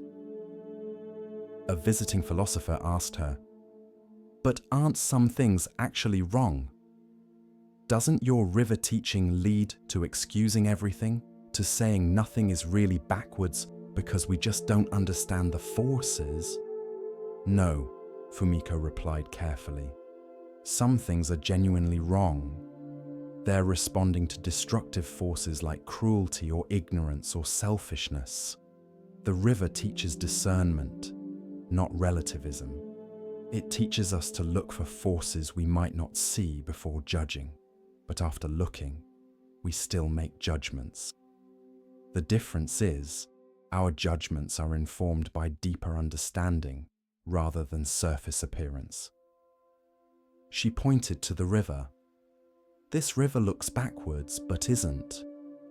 But if a farmer tried to make his irrigation flow uphill without underground spring pressure, that would be genuinely backwards, genuinely wrong. The teaching isn't that everything is right. The teaching is that apparent wrongness requires investigation before judgment. Some backwards flows are responding to forces we need to understand. Others are just backwards. Tonight, as you rest, you might reconsider things in your life that appear backwards or wrong. Your own path that doesn't match expectations. Other people's choices that confuse you. Circumstances that seem to violate how things should be. Before judging these as wrong, ask, what forces might I not be seeing? What underground pressures might be pushing flow in directions that look impossible, but are actually perfectly natural? The backwards river teaches humility in judgment, curiosity before conclusion, openness to forces you don't yet understand. Not everything that looks wrong is right, but some things that look wrong are responding to reality more accurately than things that look right. The only way to know is to look deeper, to consider forces beyond the obvious, to remain humble about the limits of your understanding. Rest now in acceptance of apparent backwards flows in yourself and others. Let the river run its course, responding to all the forces acting on it, both visible and hidden. Trust that what looks impossible might be possible, that what seems backwards might be forward, that nature is wiser than our quick judgments about what's natural. The river knows where it's going, even when it appears to go the wrong way. As our exploration of Zen Buddhism deepens, let us listen to a story that reveals how true worth is often overlooked. Here starts the next story. In a coastal city, there lived a renowned mapmaker named Genji, who had charted more territory than any cartographer of his generation. His maps were detailed, accurate, and highly sought after by merchants, explorers, and military leaders. Every island, every coastline, every mountain range he documented was rendered with precision. But Genji had a practice that other mapmakers mocked. Whenever his knowledge ended, whenever he reached the limits of what had been explored and documented, he would leave the map blank. Large white spaces appeared on his charts, marked only with the words "unknown territory," or sometimes just left empty. Other mapmakers found this approach unprofessional. They would fill in the blank spaces with speculation, with reports from unreliable sources, with educated guesses. A map should be complete, they would argue. Blank spaces make it look unfinished. Blank spaces are honest, Genji would reply. They tell the truth, that we don't know what's there. Filling them with guesses tells a lie, that we do know. But the criticism stung, especially when clients would choose other mapmakers' complete maps over Genji's honest but incomplete ones. People wanted certainty, even false certainty. They wanted maps that told them what lay everywhere, even if those maps were partly fiction. One season, a wealthy merchant named Ichiro commissioned Genji to create a map for a trading expedition to distant islands. When Genji delivered the map, Ichiro was dismayed by the large blank areas. "What am I supposed to do with this?" Ichiro complained. "I need to know what's in these blank spaces. I need to plan my route." What's in those spaces is unknown, Genji replied. No reliable expedition has charted them. I can't tell you what I don't know. But other mapmakers have filled in these areas, Ichiro protested.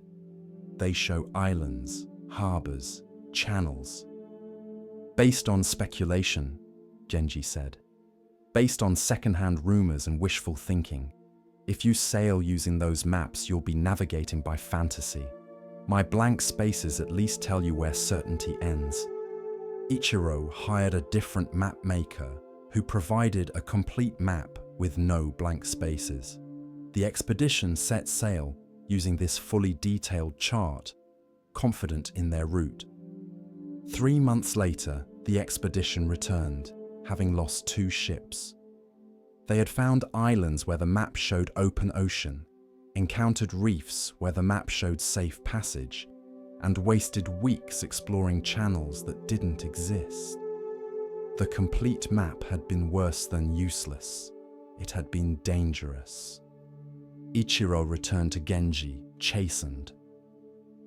Your blank spaces would have saved lives. If I had known we were entering unknown territory, I would have proceeded cautiously. Instead, I trusted a map that pretended to know, and that false certainty led to disaster.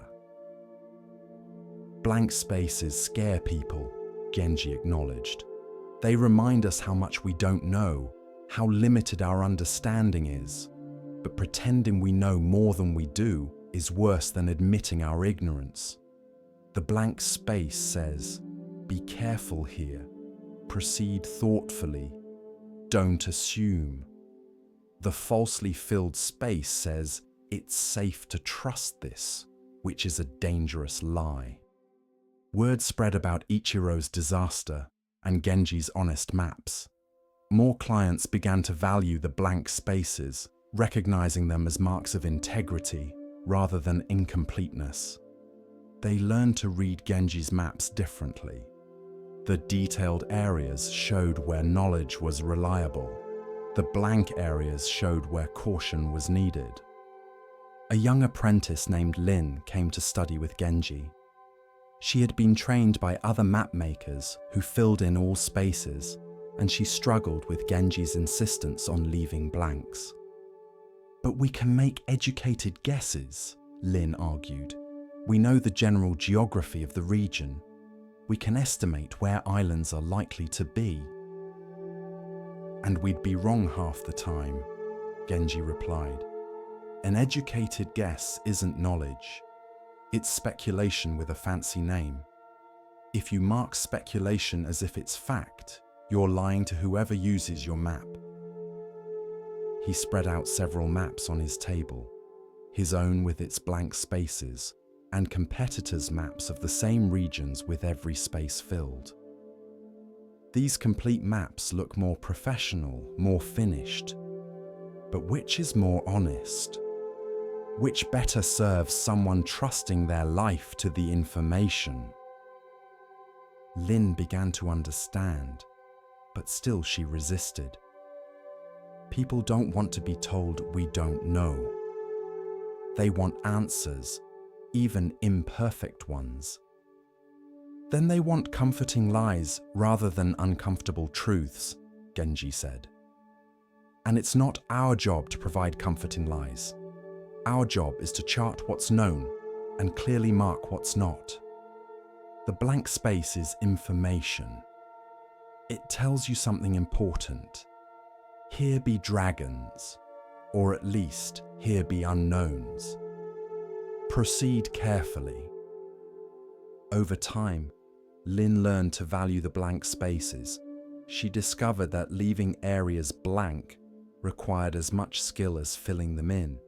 You had to know exactly where certainty ended, had to resist the temptation to extend your knowledge beyond its actual limits, and had to be comfortable with admitting you didn't have all the answers. One day, an explorer returned from a region Genji had left blank on his maps.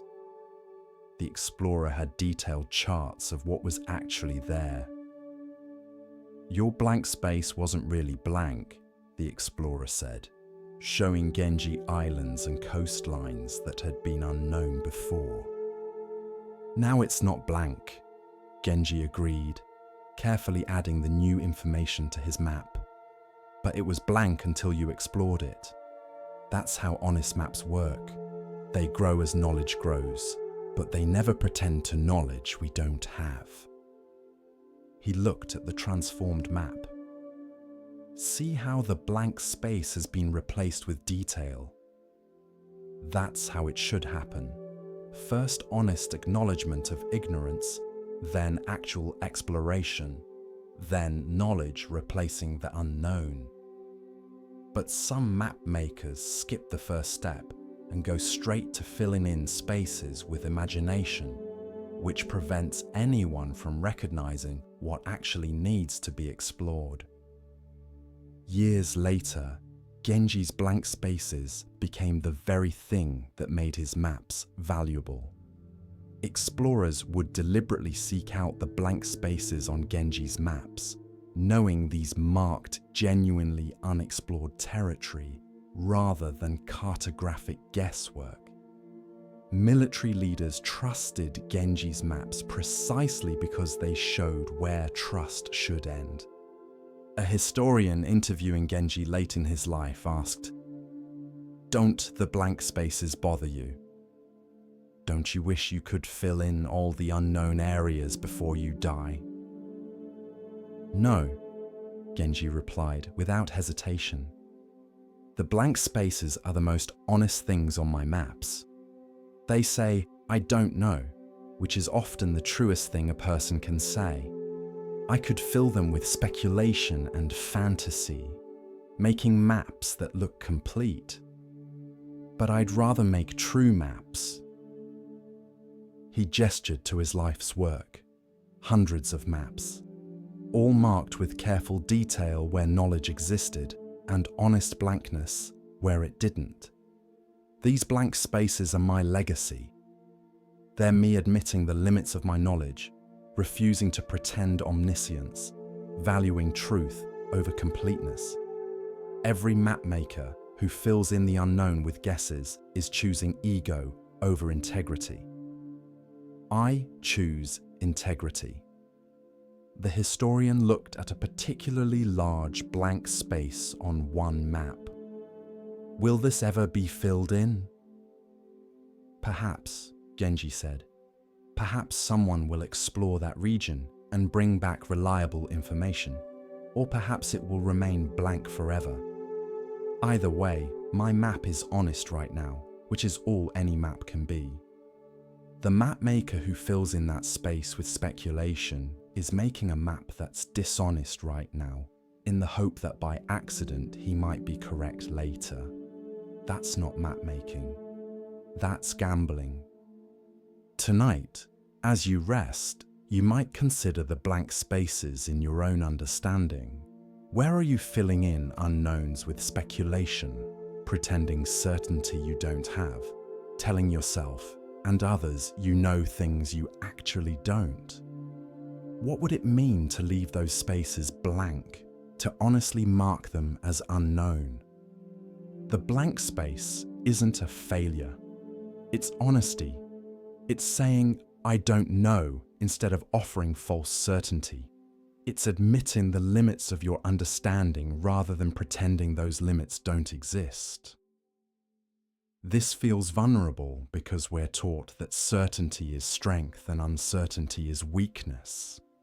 But actually, false certainty is weakness disguised as strength, while honest uncertainty is strength willing to show itself. Rest now in your blank spaces. Let yourself not know what you don't know.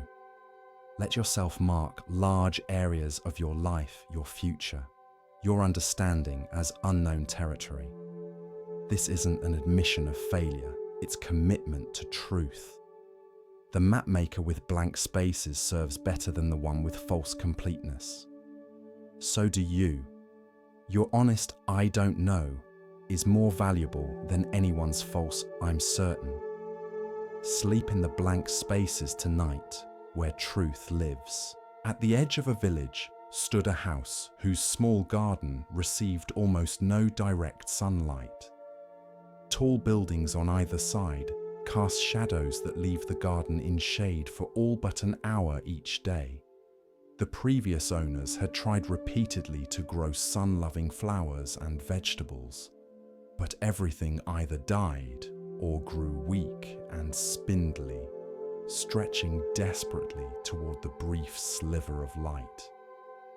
When Yuki moved into the house, neighbors warned her about the garden. "Nothing grows there," they said. "The shade is too deep. Better to pave it over and use it for storage." But Yuki looked at the shaded space differently. "It's not that nothing can grow here," she said. "It's that sun-loving plants can't grow here. The garden isn't bad. It's just suited for different things than the previous owners were trying to grow."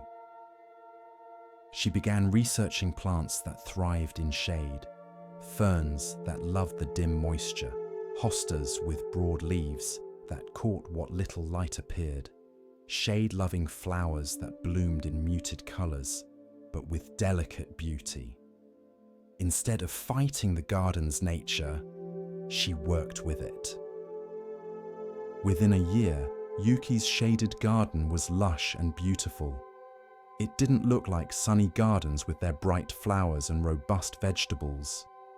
It had a different aesthetic, subtle, cool, mysterious. The greens were deeper, the flowers were more delicate. The whole space had a quality of quiet richness that sun-blasted gardens never achieved. Neighbors who had declared the space hopeless came to see what Yuki had created. They were amazed, though some were still dismissive. "It's pretty," one neighbor said, "but it's not a real garden. Real gardens have tomatoes and sunflowers and bright colors. Your garden is just making the best of bad conditions." "Are its conditions bad?" Yuki asked. "Or just different conditions?" "These ferns and hostas are barely surviving. They're thriving. They're doing exactly what they evolved to do in exactly the kind of environment they need. The previous owners failed because they tried to grow sun plants in shade. I'm succeeding because I'm growing shade plants in shade." She touched a particularly lush fern. "This plant would die in full sun. It needs shade. For this fern, my garden isn't difficult conditions, it's ideal conditions. The mistake is measuring all gardens by sun garden standards and calling everything else deficient." A young woman named Hannah, who lived nearby, was struck by this perspective. Hannah had always felt like she was growing in the shade in difficult circumstances that made the kind of success others achieved impossible for her. She had health issues that limited her energy. She lived in poverty, which restricted her opportunities. She lacked the family support that others took for granted. Everyone told her she needed to overcome these limitations, to find more light, to transform her difficult conditions into easier ones. But what if, like Yuki's garden, she just needed to stop trying to grow like a sun plant and instead discover how to thrive as a shade plant? She came to talk with Yuki about this idea. "I feel like I'm always failing," Hannah admitted, "because I can't achieve what healthy, wealthy people with family support achieve. I'm trying to grow tomatoes in shade, basically. But I don't know what the equivalent of shade plants would be for a human life." Yuki walked her through the garden, explaining her choices. "See how I chose plants that need less energy? That's like you choosing work that fits your energy levels rather than jobs that demand more than you can give. See how I selected plants that thrive in cool, moist conditions? That's like you finding strengths that develop specifically because of your limitations, not despite them. She pointed to a particularly beautiful shade flower. This would never survive in full sun. Its delicate petals would burn. But here, protected from harsh light, it blooms with a beauty that sun lovers can't achieve.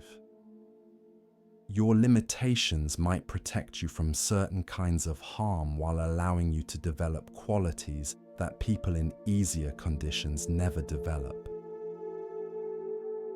Hannah began to reconsider her entire life.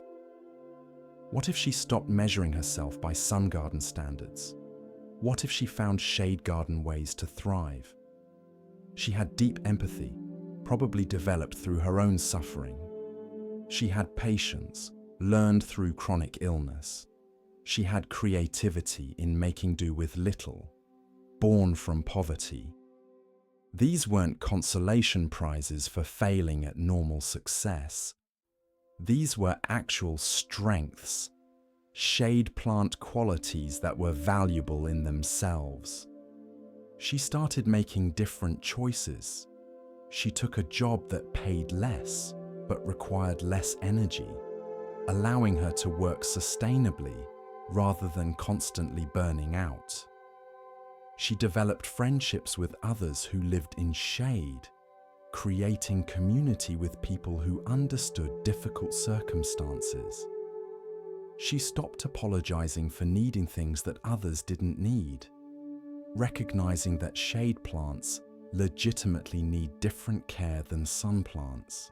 Word spread about Yuki's garden and the perspective it represented. People who felt they were growing in difficult conditions began to see themselves differently. A man with learning disabilities stopped trying to compete in academic environments and found work that used his practical intelligence. A woman with anxiety stopped forcing herself into high-stress social situations and built a life that honored her need for quiet. A family with limited income stopped feeling inadequate for not achieving wealth and found richness in their strong relationships. The shade garden teaching, as people began to call it, spread beyond individuals to organizations. A school started creating shade garden programs for students who couldn't thrive in standard classroom environments. A business developed positions specifically designed for people with limitations that made traditional jobs difficult. A community center created spaces for people who needed accommodations that mainstream spaces didn't provide. Not everyone appreciated this perspective. Some critics said it encouraged people to accept limitations rather than overcoming them. You're telling people to give up, they argued, to accept that they can't thrive in normal conditions rather than working to change their circumstances. Yuki would answer these critics by walking them through her garden. Look at these plants. Should they be working to become sun plants? Should they be trying to overcome their shade-thriving nature? Or should they be celebrated for being excellent at what they actually are? She would point to a struggling plant that needed more light. Sometimes you do need to change conditions. This plant is genuinely in the wrong place. It needs to be moved to a more light-filled place. But most of these plants, they're exactly where they should be, thriving in conditions that sun plants would call impossible. The question isn't whether to overcome all limitations. The question is whether your limitations are like shade for a shade plant, the right conditions for your actual nature, or like shade for a sun plant, wrong conditions that need to change. A teacher named Nobuo applied this to his classroom. He stopped trying to make all students thrive in the same way. He recognized that some students were sun plants who needed bright, fast-paced, competitive environments. Others were shade plants that needed quiet, slow, supportive conditions. Trying to make shade plant students compete in sun plant ways was as futile as trying to grow ferns in full sun. He created different pathways through his curriculum, different ways to demonstrate learning, and different environments within his classroom. And he found that students he had previously considered struggling were actually thriving. They just needed shade garden conditions to show what they could do. Years later, Yuki's garden became something of a pilgrimage site for people living in difficult circumstances. They would come to see that lushness was possible even in shade, that beauty didn't require ideal conditions, that thriving could look different from what sunny gardens showed. Yuki, now elderly, would sit in her garden talking with visitors. The hardest thing, she would tell them, is stopping comparing yourself to sun gardens. Stop measuring your lushness by their standards. Stop trying to be bright when your beauty is subtle. Once you accept that you're a shade garden, once you stop apologizing for it and start working with it, you discover possibilities you never knew existed. She would touch the ferns and hostas she had planted decades earlier, now mature and magnificent. These plants are barely surviving in bad conditions. They're thriving in ideal conditions for their nature. The shade isn't their obstacle, it's their element. And the same might be true for you. Tonight, as you rest, you might reconsider the shade you're growing in. The difficult conditions you've been taught to see as obstacles might actually be the right environment for who you actually are. Not who you think you should be, not who sun gardens demand, but who you actually are. Stop trying to grow sun plants in shade. Stop measuring yourself by standards designed for different conditions. Start asking, what does thriving look like for a shade plant? What can I grow that loves these exact conditions? What beauty can emerge specifically because of these limitations, not despite them? Rest now in your shade garden. Let yourself be a fern, a hosta, a delicate shade flower. Stop burning yourself trying to bloom in full sun.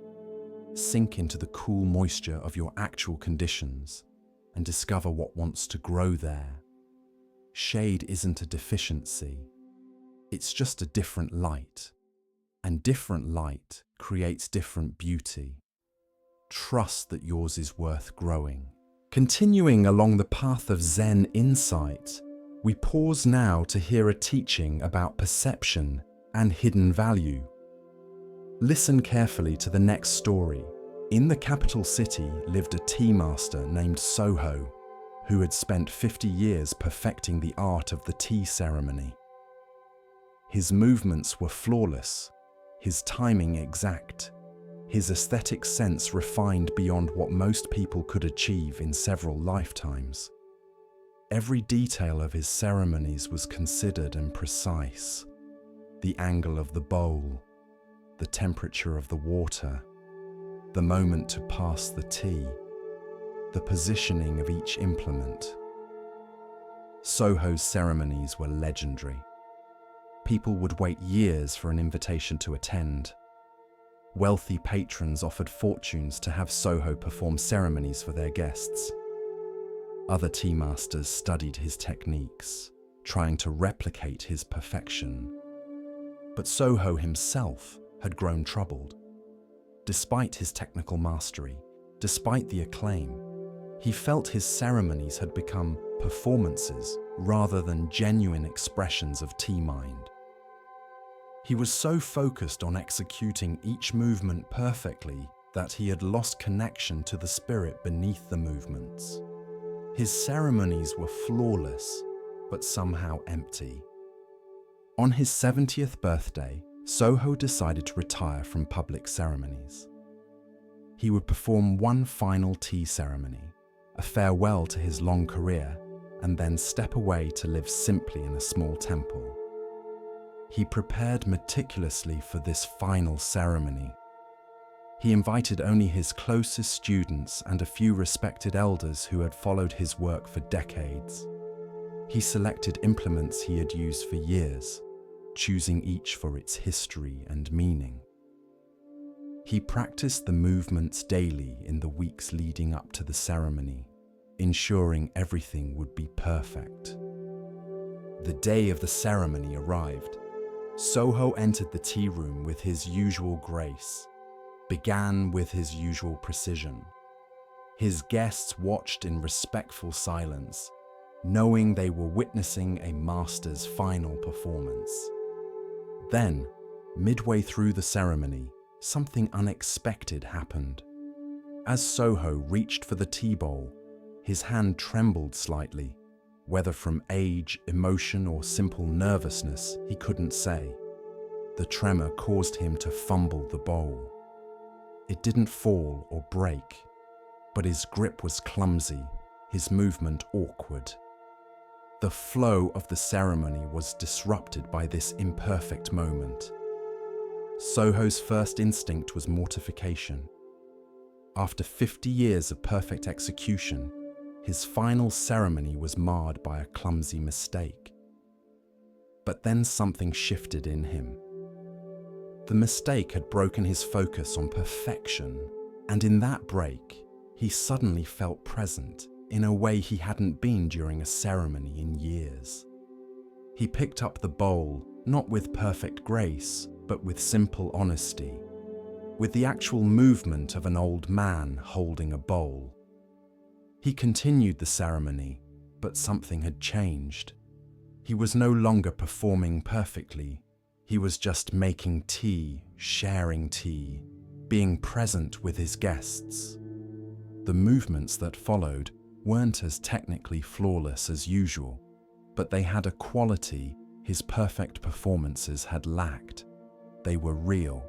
They were Soho actually being here, making tea, connecting with his guests, rather than Soho executing a perfect reproduction of the tea master role. When the ceremony ended, there was a long silence.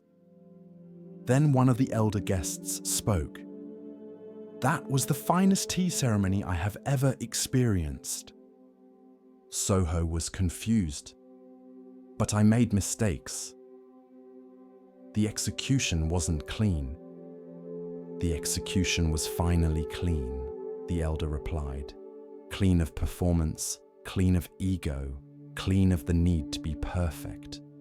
For the first time in decades, I saw you actually making tea rather than demonstrating how tea should be made. Your fumble was the most important moment of the ceremony. It dropped you out of performance and into presence." Another guest agreed. "I've attended 6 of your ceremonies over the years. They were all technically superior to today's. But this one touched me in a way the others never did.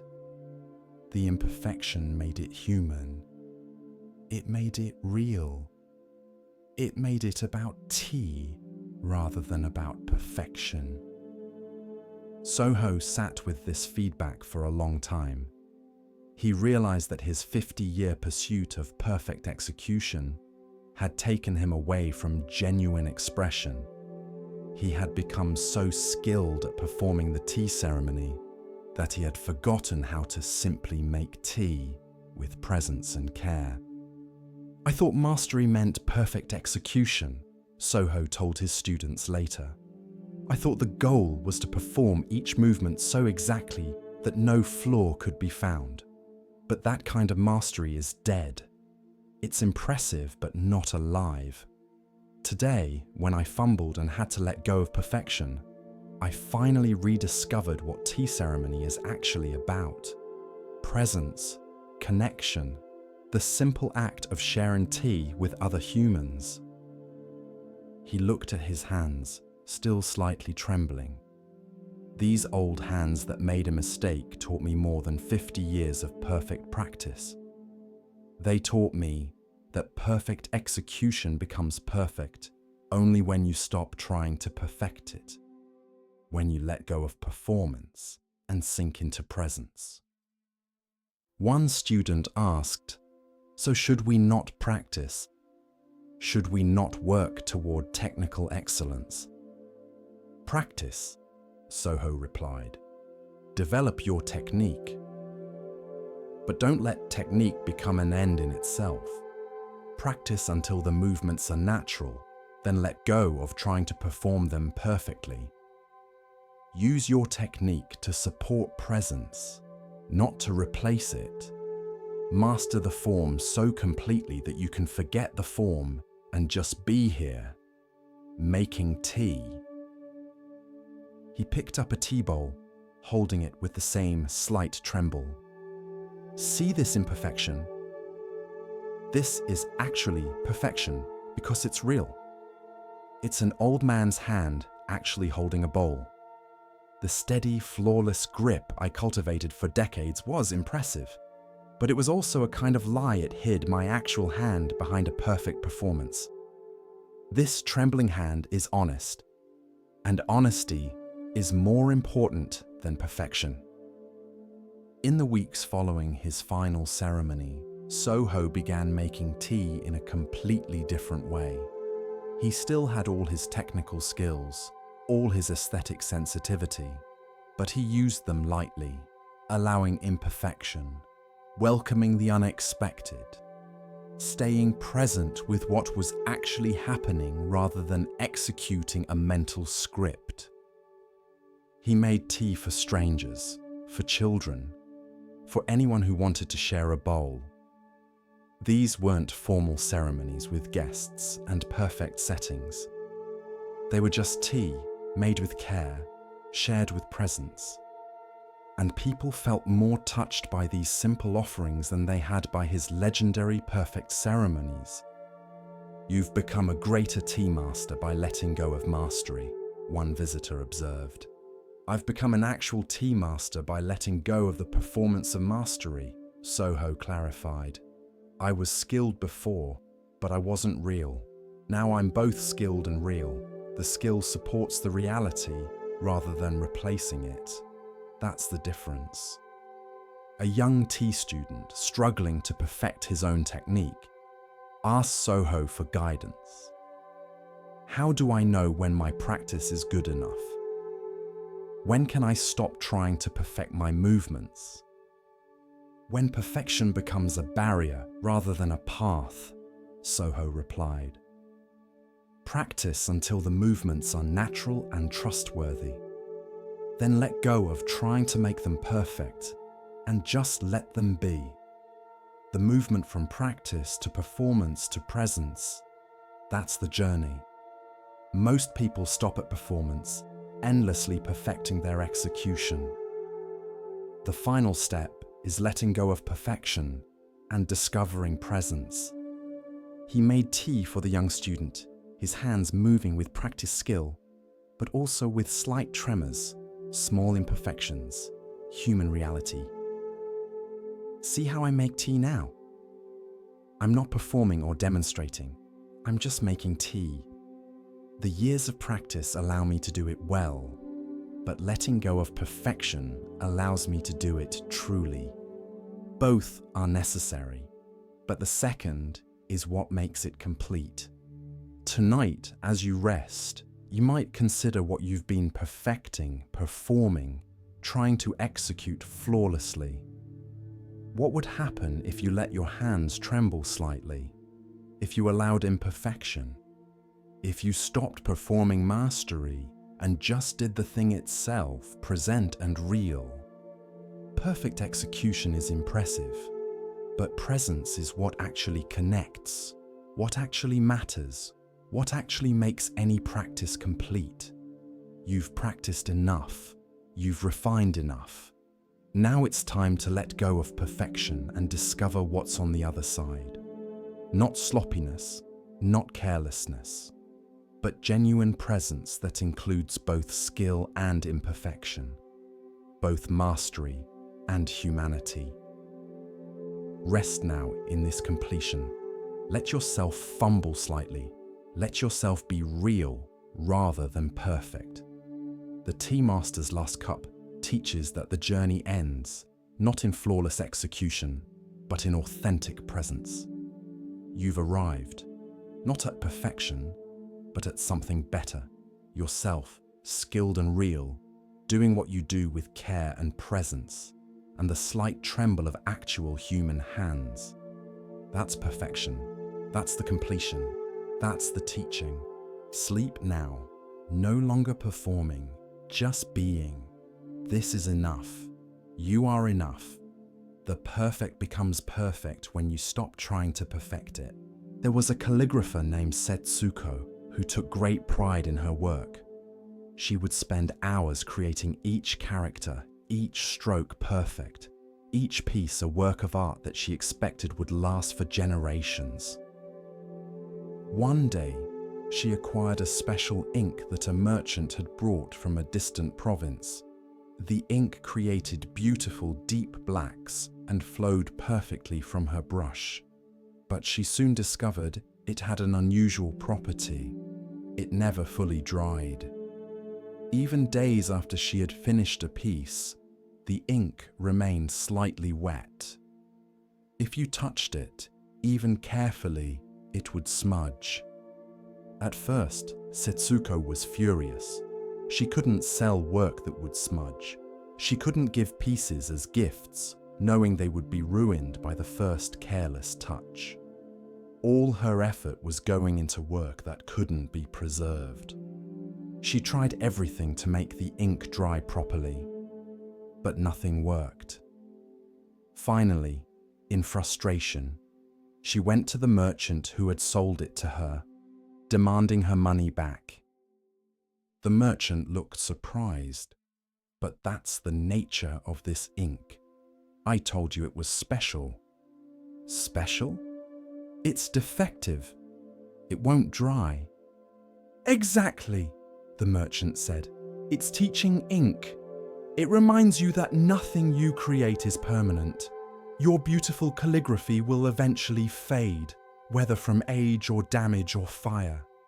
This ink just makes the impermanence more obvious.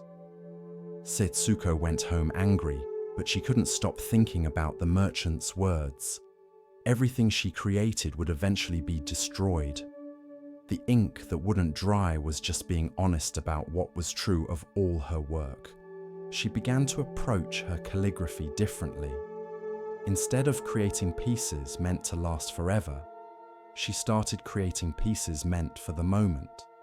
She would write on large papers and hang them in her studio, knowing they would slowly smudge and blur over time. She found this liberating. Each piece was perfect for now, and its eventual deterioration was part of its nature, not a tragedy.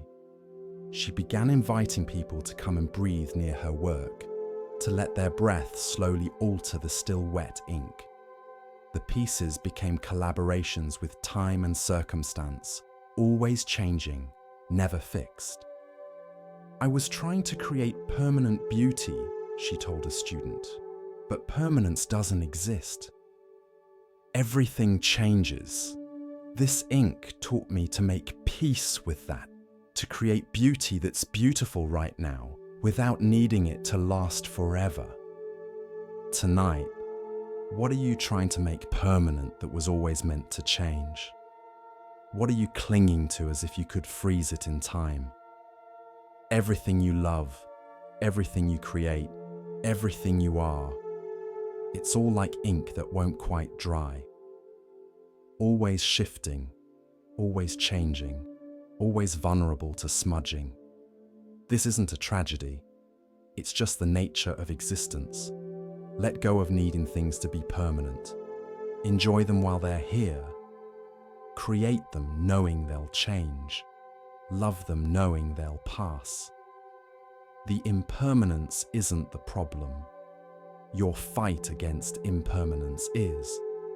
Rest now in the acceptance that nothing lasts forever, and that's what makes this moment precious.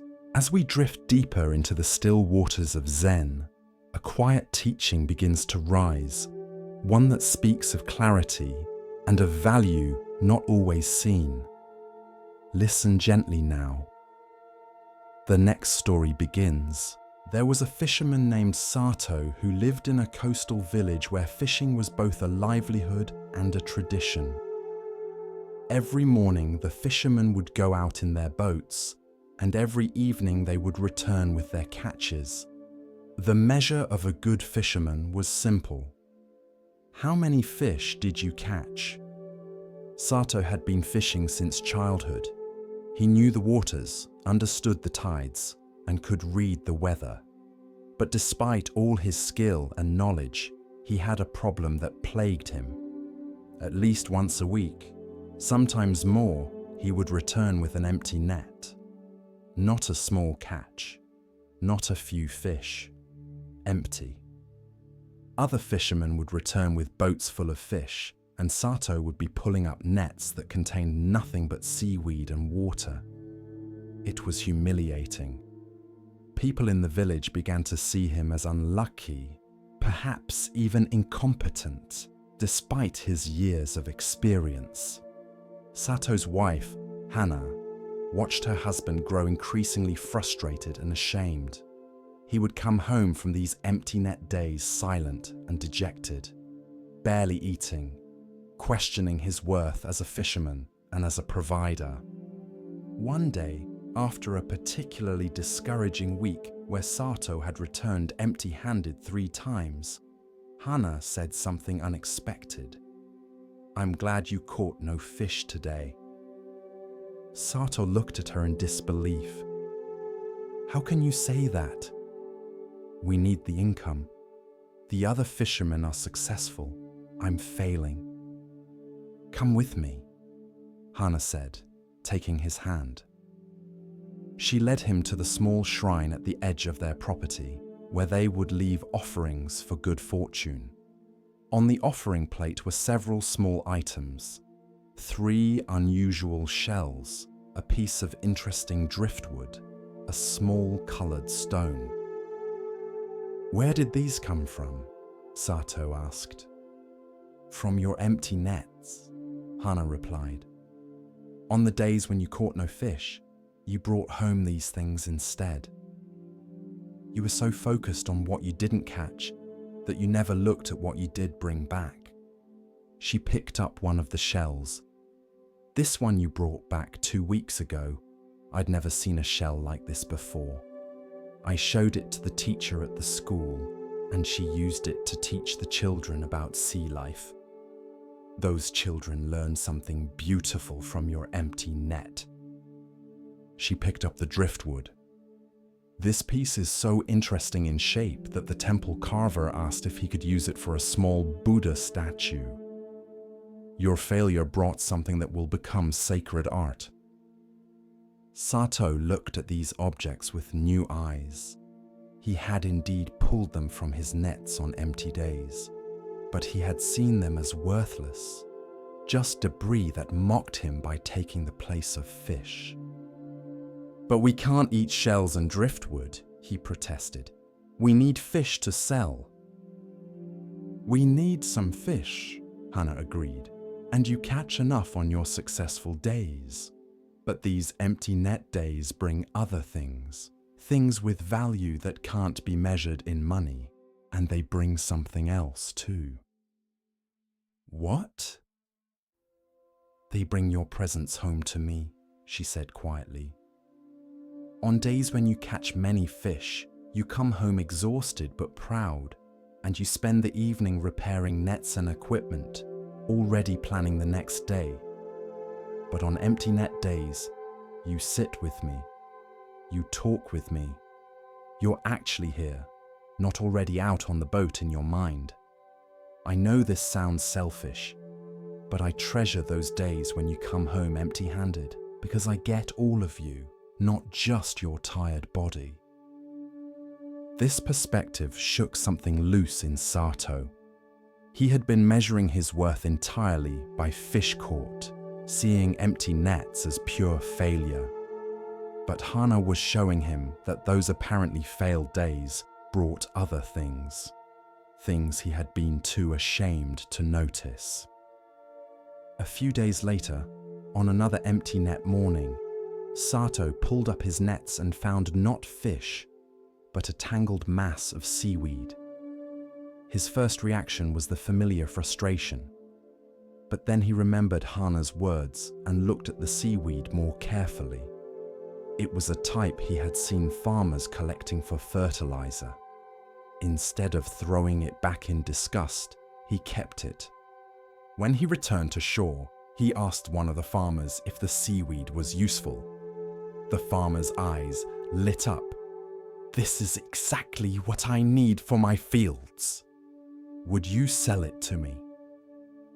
The money from the seaweed wasn't as much as fish would have brought, but it was something. And more than that, Sato realized he had just turned a failed fishing day into a successful day by changing what he was looking for. He began experimenting with this perspective. On days when fish weren't biting, instead of stubbornly keeping his nets in the water, he would pay attention to what else was happening. He noticed patterns in bird behavior that told him where fish might be on better days. He observed current changes that helped him understand seasonal movements. He collected things that others might value: certain shells, seaweed, and interesting stones. But perhaps most importantly, he stopped defining himself solely by the fish caught. He began to see himself not just as a fisherman, but as someone who harvested from the sea. Sometimes the harvest was fish. Sometimes it was knowledge. Sometimes it was presence of his wife. Sometimes it was objects that others valued for reasons he had never considered. Other fishermen noticed the change in Sato. He no longer came to shore on empty net days looking defeated and ashamed. He seemed interested in what he had found, curious about the day's experience even if it hadn't been conventionally successful. One young fisherman who was struggling with his own inconsistent catches asked Sato, "How do you stay positive when you fail?" "I stopped calling it failure," Sato replied. "Some days I catch fish. Some days I catch other things. Some days I catch nothing but return with more understanding of the sea. Every day has value if I'm looking for value rather than defining success narrowly." He showed the young fisherman his collection of interesting finds from supposedly failed days. "If I had been catching fish every single day, I never would have noticed any of this. My failure to catch fish opened my attention to everything else. Now I know the sea that the most successful fishermen don't have, because their constant success never forced them to look at anything else." A Zen monk who was visiting the village heard about Sato's philosophy and came to talk with him. "You've learned something that many people never learn," the monk said. "You've learned that failure and success are not opposites but neighbors. Sometimes what looks like failure is actually success, in a form you didn't recognize. Sometimes getting what you wanted would have prevented you from discovering something more valuable." Sato nodded. "For years, I prayed to the sea gods to never return with empty nets. Now I understand that the empty nets were answering a different prayer, one I didn't know I was making. They were teaching me to see value beyond the obvious, to measure worth by more than one standard, to be present to what is, rather than always grasping for what should be." The monk smiled. "The empty net is a great teacher. Because it's empty, it can receive anything. Because it failed to catch what you were seeking, it caught things you weren't looking for. Sometimes the best gifts come through the door of apparent failure." Years later, when Sato was old and teaching his grandson to fish, The boy became discouraged after several days with small catches. "Grandfather, I'm not good at this. I keep failing." Sato smiled and showed his grandson the collection he had accumulated over the years. Unusual shells, interesting stones, pieces of driftwood, observations written down about sea and weather, and recipes for using seaweed. All of these came from days when I caught few or no fish. If every day had been successful by the measure I was using, then I would never have discovered any of this. Sometimes the empty net brings exactly what you need, just not what you wanted. He put his hand on the boy's shoulder. "Don't fear failure. Don't rush to judge whether a day was successful or not. Some of my best days looked like my worst days at the time. The measure of success that seems obvious often isn't the most important one. Keep your eyes open for what the sea is actually offering you, not just what you came looking for." Tonight, as you rest, you might consider your own empty nets. What apparent failures in your life might be successes? Wearing different clothes? What disappointments might have brought gifts you were too focused on the disappointment to notice? What seemed like coming up empty might have actually been receiving something more valuable than what you were seeking. You don't need to catch fish every day. You don't need to succeed by conventional measures every time. Sometimes the empty net is exactly what you need, bringing lessons and gifts that success would have prevented you from receiving.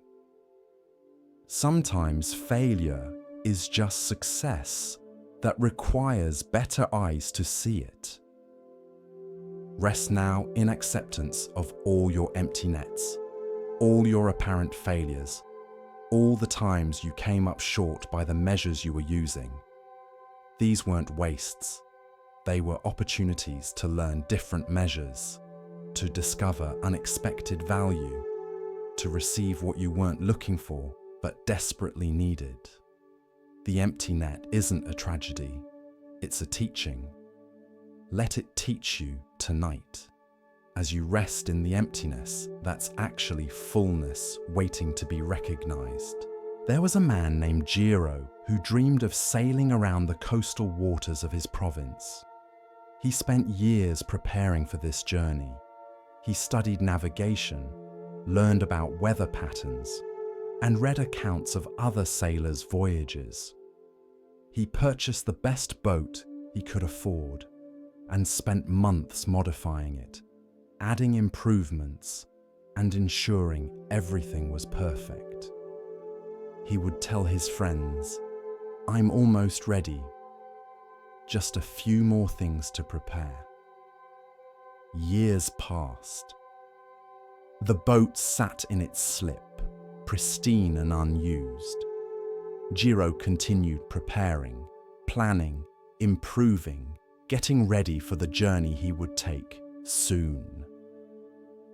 An old sailor who lived nearby watched this for several years. Finally, he approached Jiro one morning as the man was polishing brass fittings on his perpetually docked boat. "Beautiful boat," the old sailor said. "Thank you," Jiro replied proudly. "I've put a lot of work into it. I'm almost ready to sail." "Almost ready?" the sailor repeated. "I've heard you say that for 5 years now. What exactly are you waiting for?" Jiro looked uncomfortable. "I want everything to be perfect. I want to be completely prepared. I don't want to make mistakes." "Let me tell you something," the old sailor said. "I've sailed these waters for 40 years. My boat has never been perfect. I've never been completely prepared. I've made countless mistakes, but I've sailed. And you, with your perfect boat and your complete preparation, have never left the dock. So who's really the sailor here? Jiro felt defensive. But what if something goes wrong? What if I'm not ready? Something will go wrong, the sailor said. You won't be ready. That's not a possibility, that's a certainty. The sea doesn't wait for you to be ready, and preparation only teaches you so much. Most of what you need to know, you learn by sailing, not by preparing to sail. He patted the boat's rail. This boat is dying here at the dock. It was built to sail. You were built to sail. But both of you are sitting here, trapped by your fear of imperfection, your need for complete readiness. And while you wait for the perfect conditions, for total preparation, your life is passing. That evening, Jiro sat on his boat as the sun set, thinking about the old sailor's words. How many perfect days had he missed while preparing? How many adventures had he postponed waiting for complete readiness? How much of his life had he spent getting ready to live rather than actually living? The next morning, without overthinking it, Jiro untied his boat and sailed out of the harbour. His hands were shaking. He wasn't sure he was ready, but he sailed anyway. He made mistakes that first day. He misjudged a turn and nearly ran into another boat. He didn't account properly for wind and had to adjust his course several times. But he sailed. He actually sailed. And it was glorious. Over time, Jiro became a competent sailor. Not perfect, never perfect, but competent. And he realized that if he had waited until he felt completely ready, he would have waited forever. Because readiness isn't a destination you reach through preparation. It's a decision you make despite uncertainty. Tonight, what have you been preparing for but never started? What perfect conditions are you waiting for before you allow yourself to rest, to heal, to change, to grow? What if you'll never feel completely ready? What if the preparation itself has become the obstacle? Let yourself sail tonight. Into sleep, into rest, into whatever comes next. Not perfectly prepared, not completely ready, just willing. That's enough. That's all it takes. Stop preparing and start sailing. With each breath, we continue our journey through the wisdom of Zen, where the smallest stone may hold the greatest truth. Here starts the next story. There was a farmer named Hideaki who worked his land diligently, waking before dawn and laboring until dusk. His son, Daichi, seemed to be his opposite, lazy, sleeping late, avoiding hard work whenever possible. Hideaki was ashamed of his son and frustrated by what he saw as wasted potential. That boy will never amount to anything, Hideaki would complain to his neighbors. I work myself to exhaustion while he lounges under trees and daydreams. He has no ambition, no drive, no sense of responsibility. The neighbors agreed with Hideaki's assessment. They saw Daichi as a disappointment, a young man who would never succeed because he lacked his father's work ethic. Some pitied Hideaki for having such a lazy son. Others judged Daichi harshly, predicting he would become a burden on his family and community. What no one knew, including Hideaki, was that Daichi spent his time under those trees observing. While appearing to do nothing, he was watching everything. How water moved across the land, which areas stayed moist, and which dried quickly, where wind patterns created microclimates, and how different plants thrived in different locations. Daichi was learning the land in ways his father, focused only on immediate work, never had. While Hideaki fought against the land's natural tendencies, trying to impose his will through hard labor, Daiichi was learning to understand the land's own wisdom. One year, a severe drought struck the region.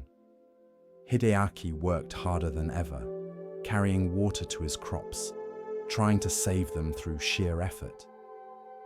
But most of his crops died anyway, as did the crops of other hard-working farmers. The drought was too severe for labor alone to overcome. But Daiichi, who everyone thought was lazy, quietly directed his efforts to the areas of the farm he knew, from his observations, retained moisture longest. He planted drought-resistant varieties in the driest areas. He used the natural wind patterns he had observed to create shade and reduce evaporation. He worked with the land's characteristics rather than against them. By the end of the season, Daiichi's sections of the farm had produced a modest but real harvest, while Hideaki's sections had produced almost nothing despite his exhausting efforts. Hideaki was stunned. "How did you do this? You barely worked compared to me." "I worked differently," Daiichi explained. "While you were laboring, I was learning. While you were fighting against the land, I was understanding it. My apparent laziness was actually observation. I was working, just not in ways that looked like work to you." He showed his father the subtle features of the land he had noticed, the slight depression that collected morning dew, the rock formation that created afternoon shade, the soil composition that retained moisture better than surrounding areas. "I learned all this by watching," Daiichi said, "by sitting still and paying attention rather than constantly moving and doing." Hideaki felt something shift in his understanding. He had been so focused on visible labor, on constant activity, on the appearance of hard work that he had never stopped to actually understand what he was working with. His son, whom he had judged as lazy, had been doing a different kind of work, the work of observation, understanding, and learning. "I'm sorry," Hideaki said. "I judged you without understanding what you were doing. I thought activity was the same as productivity, that visible effort was the same as effective effort. You were working all along, just in ways I didn't recognize as work." Word spread through the village about Daiichi's success during the drought. People who had judged him as lazy began to see him differently. Some felt ashamed of their premature conclusions. Others were curious about his methods. Daiichi began teaching other farmers what he had learned. He showed them how to read the land, how to observe rather than just labor, how to work with natural patterns rather than against them. The farmers who had once thought him lazy began to value his seemingly idle observation time. "I used to think you were wasting your life under those trees," one neighbor admitted. "Now I understand you were studying. You were learning in ways that look like laziness to people who don't understand what learning can be." A Zen monk who heard this story visited Daiichi. "You've learned an important lesson that many people never learn," the monk said. "You've learned that judging too quickly, based on appearances and conventional standards, often misses the truth. Your father judged you by how much visible labor you performed, but the quality of your outcomes proved that visible labor isn't the only measure of value." Daiichi nodded. "I learned something else too. I learned that what looks like laziness might be rest, or observation, or a different kind of work, and that what looks like hard work might be an inefficient struggle. Appearances are misleading. outcomes reveal truth. The monk smiled. Your story reminds people not to judge too harshly or too quickly. The lazy son might be a careful observer. The apparently wasted time might be valuable learning. The story that seems simple at first viewing often has complexity that only reveals itself later. Years passed, and Daiichi became known as a wise farmer, though he still spent time sitting under trees, watching the land. His father, who had once been ashamed of him, now proudly told people, "My son taught me that there are many kinds of work, and the work that looks least like work is sometimes the most valuable." Hideaki learned to balance his own labor with periods of observation. He became a better farmer by incorporating some of his son's apparent laziness, taking time to watch and understand rather than constantly acting. One day, a young person came to Daiichi asking for advice. "My parents think I'm lazy because I spend time reading and thinking instead of working constantly. They say I'll never succeed. What should I do?" Daiichi smiled. "Keep reading and thinking, but also find ways to apply what you learn. Let your outcomes speak for you, not your appearance in the industry. My father thought I was lazy until he saw what I produced. Your parents will understand when they see the fruits of your different kinds of work." He paused, then added, "But also understand their perspective. To someone who values visible labor, observation looks like idleness. To someone who measures worth by constant activity, stillness looks like laziness. Don't judge them for judging you. Just prove through outcomes that your way has value too." The young person asked, "But what if I fail? What if my approach doesn't produce results?" "Then you learn and adjust," Daiichi replied.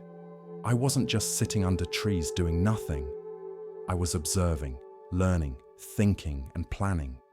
If my approach had failed, I would have learned from that and tried something else." The point isn't that observation is always better than labor.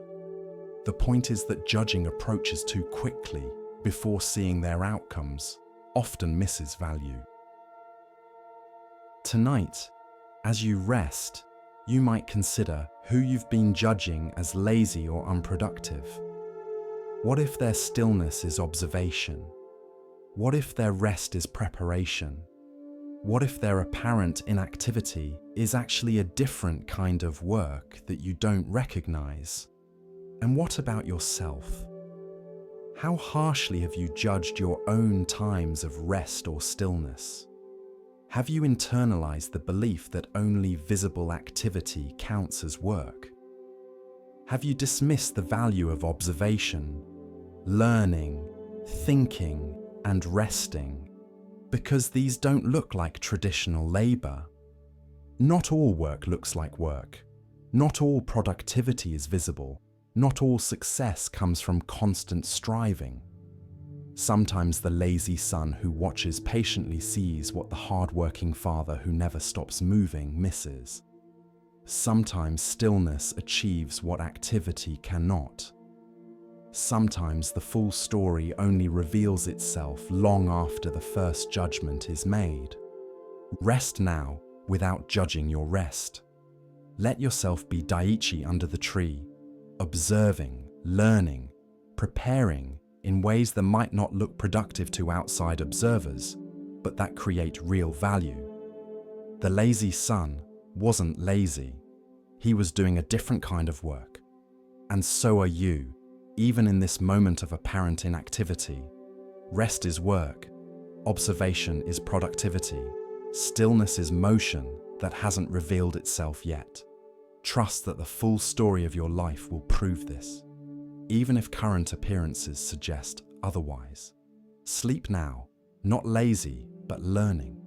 Not inactive, but preparing.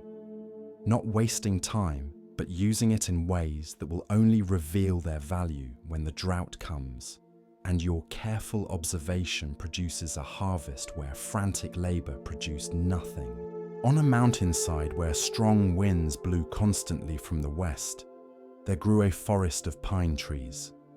Most of the trees had learned to grow straight despite the wind, their trunks vertical, their branches reaching skyward. It was what trees were supposed to do after all, grow up toward the light. But there was one tree that grew differently. From its earliest days as a sapling, this tree had bent toward the east, growing almost horizontally rather than vertically. Its trunk ran parallel to the ground for several feet before curving upward. Its branches spread in unusual directions, creating a shape unlike any other tree in the forest. The other trees, if trees could speak, might have considered this tree malformed. It wasn't doing what trees were supposed to do. It wasn't following the pattern that all the other trees followed. It was crooked, bent, wrong. A woodcutter named Jin would come to this forest regularly to select trees for timber. He always chose the straightest, tallest trees. Trees with vertical trunks that would yield straight boards. Trees that had grown properly. He would walk past the sideways growing tree without even considering it. What use was a tree that grew horizontally? It couldn't be milled into straight lumber. It was a waste of space in the forest, taking up ground where a proper tree could grow. Years passed.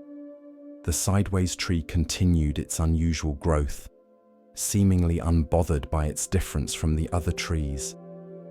It didn't try to straighten itself or grow more vertically. It simply continued being what it was, spreading its branches in its own unique pattern. One day, a master boat builder named Keiko came to the forest. She was looking for wood to build a special ship, one that would need to navigate difficult coastal waters. She needed timber with particular curves, wood that could form the ribs and hull of a vessel that would bend with the waves rather than fight against them. She walked through the forest, examining tree after tree. The straight, vertical ones were impressive, certainly. Well formed, exactly what most people wanted. But they weren't what she needed. Then she saw the sideways growing tree. She stopped and stared. Jin the woodcutter happened to be nearby. "Don't waste your time with that one," he called out. "It's malformed, useless for lumber." But Keiko approached the tree slowly, running her hands along its horizontal trunk, examining the unusual curves of its branches. "This tree," she said quietly, "this tree is exactly what I need. These curves are perfect for a ship's hull. This horizontal strength is ideal for bearing the weight of a deck. This unusual growth pattern that you call useless is actually precious. This tree has exactly the qualities I've been searching for." She turned to Jin. "You've been walking past treasure because you were only looking for what trees usually look like. But sometimes the unusual one, the different one, the one that doesn't fit the standard pattern, that's the one with the most value. Just for a different purpose than you imagined." Jin helped Keiko harvest the sideways tree, and he watched as she worked with the wood. Every unusual curve, every strange angle, every part that would have been useless for straight boards turned out to be perfect for the ship's construction. The tree's horizontal trunk became the keel. Its curved branches became the ribs. Its unusual shape, which had made it worthless for Jin's purposes, made it invaluable for Keiko's. The ship that was built from that tree became legendary. It handled rough seas better than ships built from straight timber. It flexed with the waves rather than fighting them. It had a strength that came not from rigid straightness, but from curved resilience. Years later, when Jin told this story, he would say, "I learned something from that tree. I had been judging it by one standard. Could it give me straight boards? When it couldn't, I dismissed it as worthless. But it wasn't worthless. It was just designed for a different purpose, one I couldn't see because I was only looking for what I expected trees to be." He would walk people through the forest and point out other unusual trees. "See that one with the split trunk?" Most people would call it damaged, but a furniture maker could create something extraordinary from those two main branches. That one there that's gnarled and twisted. Useless for construction lumber, but a carver could make sculptures from it that straight wood could never achieve. Each tree is growing its own way, and each way has value for someone who can see it. The sideways tree's story spread beyond that forest. It became a teaching that parents would share with children who felt different, who didn't fit the standard pattern, who grew in unusual ways. "You're not wrong," parents would say to a child who struggled in conventional schools but showed brilliance in other areas. "You're not broken," they would say to a child who couldn't sit still but had extraordinary physical abilities. "You're like the sideways tree, growing in your own direction, and someday someone will come along who needs exactly what you are, who sees that your difference is not a flaw, but a gift." A young woman named Yuri heard this story when she was struggling with feeling like she didn't fit anywhere. She wasn't good at the things her family valued. She didn't have the skills her community praised. She felt broken, wrong, useless. But the story of the sideways tree changed something in her understanding. What if she wasn't failing to be what others expected? What if she was succeeding at being what she actually was, and she just hadn't found the place where that was valued yet? She stopped trying to force herself into shapes that didn't fit her nature. She stopped judging herself by standards that didn't account for her particular gifts. She simply continued growing in her own direction, trusting that somewhere, someone would need exactly what she was. And eventually, she found her place. Not in the conventional path her family had hoped for, but in work that required exactly her unusual combination of skills and perspectives. What had seemed like weaknesses in one context became strengths in another. What had seemed like failure to grow properly was actually success at growing authentically. Tonight, as you rest, you might consider the ways you've judged yourself for not growing straight, for not fitting the standard pattern, for being different from what seems normal or expected.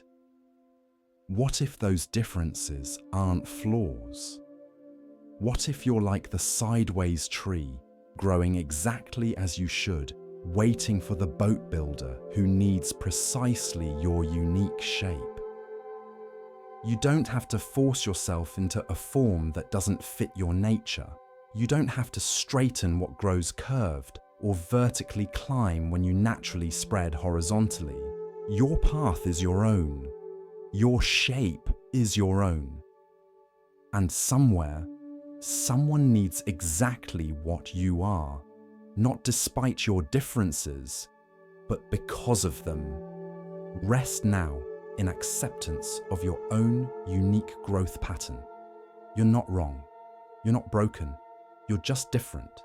And different is not less than. It's just different. Let yourself grow in your own direction and trust that your unusual shape has value, even if you can't see it yet. The path of Zen unfolds like morning mist, soft and patient. In this next tale, we are invited to see, beyond appearance, into essence. Listen carefully to the next story. There was a monk named Ryusei who lived simply in a small temple at the edge of a town. He owned very little, just what was necessary for his practice and daily life. Among his few possessions was a pair of sturdy sandals he had received as a gift from his teacher when he first became a monk. They were well made, comfortable, and had served him faithfully for 7 years. One morning, Ryusei woke to discover his sandals were gone. Someone had stolen them during the night. He stood at the temple entrance, looking at the empty space where his shoes had been, feeling a complicated mix of emotions. Anger at the theft, worry about how he would afford new sandals on no income, sadness at losing a gift from his beloved teacher, attachment to these particular shoes that had carried him so many miles. As he stood there, a neighbor passed by and noticed his bare feet. "Ryusei-san, where are your shoes?" "Someone took them during the night," Ryusei replied. "What? That's terrible. You should report it to the magistrate. We can't have thieves in this neighborhood." But Ryusei shook his head slowly. No need to involve the magistrate. "But you need shoes!" "And the thief needs to be punished." Ryusei was quiet for a moment, watching the morning light spread across the ground. Then he said something that puzzled the neighbor. "I hope they fit him well." The night was cold. Perhaps his need for shoes was greater than mine. The neighbor went away confused, but Ryusei meant what he said. As he sat with his initial reactions of anger and loss, he began to examine them more carefully. Why was he so upset? Because someone had taken something that belonged to him. But had it really belonged to him? He hadn't made the sandals himself.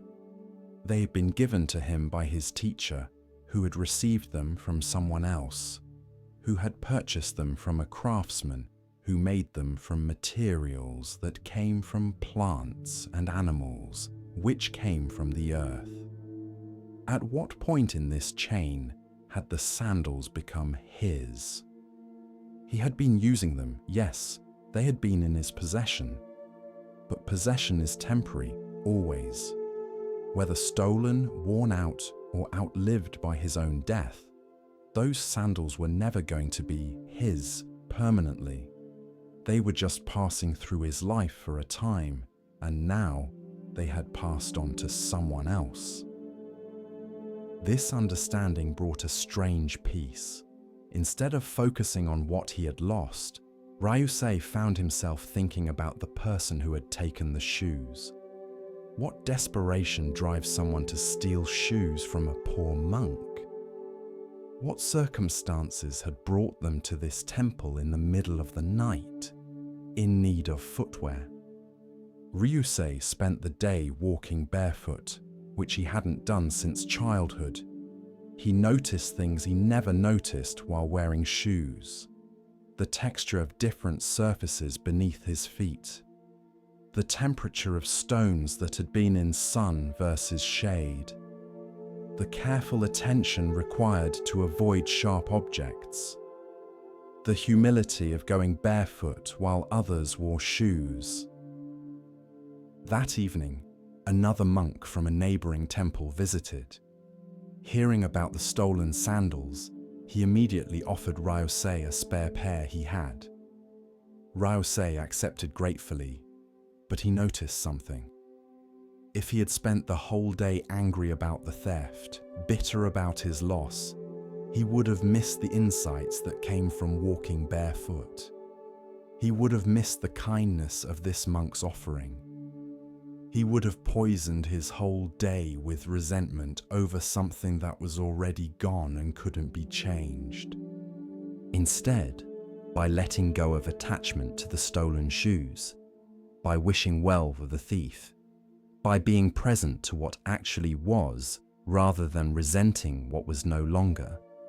He had passed the day in relative peace.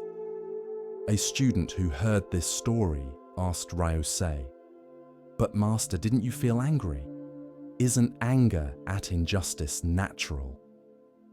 "Of course I felt angry," Ryusei replied.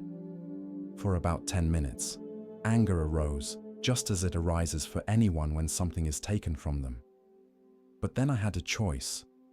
I could feed that anger, nurture it, build stories around it, carry it with me all day, letting it poison my mind and disturb my peace.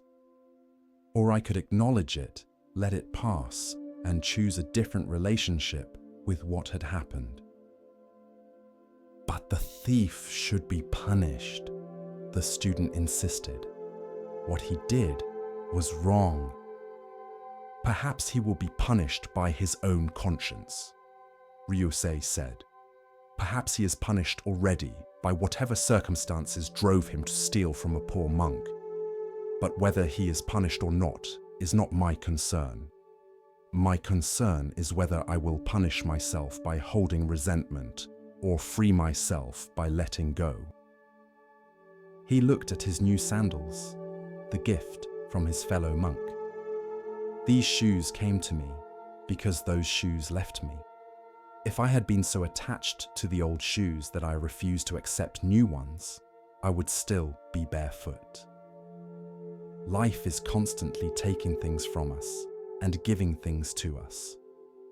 We suffer when we cling too tightly to what's being taken, and when we refuse to receive what's being offered. The student was quiet, thinking about this teaching. Finally, he asked, "So you're saying we shouldn't care about our possessions? We should just let people take whatever they want?" "I'm saying we should hold our possessions lightly," Ryusei replied. "Use them while we have them, appreciate them, but know that we never truly own anything.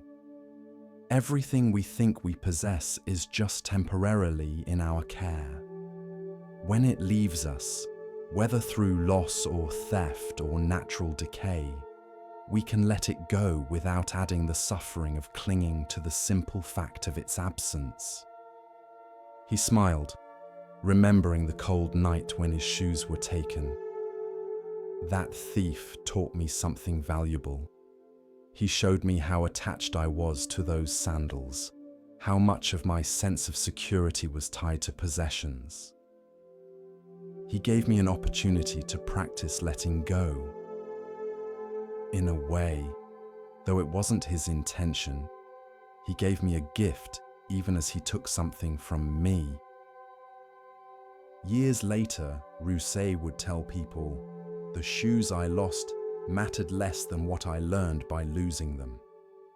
The thief took my sandals, but gave me a teaching about non-attachment. Most of what we think we own, we don't. Most of what we think we need, we don't. And most of what we think would destroy us to lose, we can actually live without quite peacefully." Tonight, as you rest, you might consider what you're holding too tightly. What possessions, what relationships, what ideas, what version of yourself are you clinging to, fearing their loss? What if you held these things the way Ryusei learned to hold his sandals? With appreciation while they're present, with acceptance when they leave. Nothing you possess is truly yours to keep. Everything is temporary, passing through your life for a time. This doesn't mean you can't enjoy these things or care for them. It means you don't have to suffer when they inevitably pass on. Rest now in empty hands, knowing that holding loosely allows life to flow through your grasp. What needs to stay will stay. What needs to go will go. And you can be at peace either way, not because you don't care, but because you understand that ownership was always an illusion and loss was always inevitable. Let go tonight of everything you've been trying so hard to hold onto, and notice how light your hands feel when they're finally open. In the hush of understanding, Zen offers us another glimpse of what it means to recognize worth not by weight or shine, but by presence. Here starts the next story. In a village where bread was the staple food, there lived a baker named Tomoe, who had learned the craft from her mother and grandmother. She took great pride in her work, waking before dawn each day to prepare dough, tend the oven, and produce loaves that the village depended on. Tomoe had baked thousands of loaves over the years, and she rarely made mistakes anymore. Her hands knew the feel of properly kneaded dough. Her eyes could judge oven temperature by the color of the fire. Her timing was precise. Day after day, she produced bread that was consistently good, reliable, exactly what people expected. But one morning, something went wrong. A neighbor had stopped by to talk just as Tomoe was loading loaves into the oven. Distracted by the conversation, she forgot about the bread. By the time she remembered, smoke was pouring from the oven. She pulled out loaf after loaf of burnt bread, each one blackened and ruined. Tomoe was devastated. In 15 years of baking, she had never destroyed an entire day's batch. The waste of ingredients troubled her. The loss of income for the day worried her, but most of all, her pride was wounded. She had been perfect for so long, and now she had failed in the most basic way. She sat among the burnt loaves, feeling terrible. Her young apprentice, a girl named Kiku, came in and saw the disaster. "What happened?" Kiku asked. "I forgot," Tomoe said miserably. "I was distracted and I forgot. After 15 years of baking, I made a beginner's mistake." Kiku picked up one of the burnt loaves, examining it. "So this is what happens when bread stays in the oven too long." "Yes, it's completely ruined, worthless." But Kiku was looking at it with fascination. She had been apprenticing for 6 months and had never seen burnt bread before. Tomoe was so skilled that mistakes never happened in her presence. "How much too long was it in there?" Kiku asked. Tomoe thought. "Perhaps 10 minutes passed when I should have removed it." And what if it had been 5 minutes too long instead of 10? Tomoe considered this. She had actually never experimented with deliberately over-baking bread, so she wasn't certain. "I suppose it would be burnt, but less severely. Could it still be eaten if it were only 5 minutes over? Perhaps if you cut away the worst parts." Kiku set down the burnt loaf and picked up another. "And this one is burnt differently than that one. Why?" Tomoe looked more carefully at the loaves she had been too upset to really examine. Kiku was right. They had been in different parts of the oven, so they had burnt in different ways. Some were charred uniformly. Others were only burnt on one side. Some had burnt crusts but soft interiors. Each loaf told a story about where it had been in the oven and how fire had affected it. "I've been baking for 6 months, Kiku said, "and I've only learned how to do things right. I've never learned what happens when things go wrong, but you just learned more in one mistake than I've learned in weeks of getting it right." Tomoe looked at her young apprentice with new appreciation. The girl had wisdom beyond her years. "You're right," Tomoe said slowly. "I've been so focused on perfection that I've stopped learning. Every loaf I bake comes out the same. I'm not growing or discovering anything new. I'm just repeating what I already know how to do. She stood up and examined the burnt loaves more systematically. This one, she said, pointing, was at the back of the oven where it's hottest. It burnt fastest. These along the side got less direct heat. They took longer to burn. And this one right in front, it actually caught fire briefly before I pulled it out. Kiku watched her teacher transform from defeated to curious, from ashamed to engaged. You know what? Tomo said. I'm going to deliberately burn some bread. Different amounts, different positions in the oven, different types of dough. I'm going to learn what I don't know because I've been too careful to ever make these mistakes. Over the following weeks, Tomo conducted experiments that would have horrified her former perfectionist self. She deliberately overbaked loaves to see what happened. She underbaked some. She tried different temperatures, different positions in the oven, different lengths of time. She made every mistake she could think of, carefully observing the results. What she learned transformed her baking.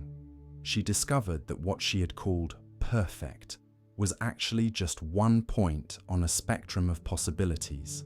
She found that slightly underbaked bread had a chewier texture that some people preferred.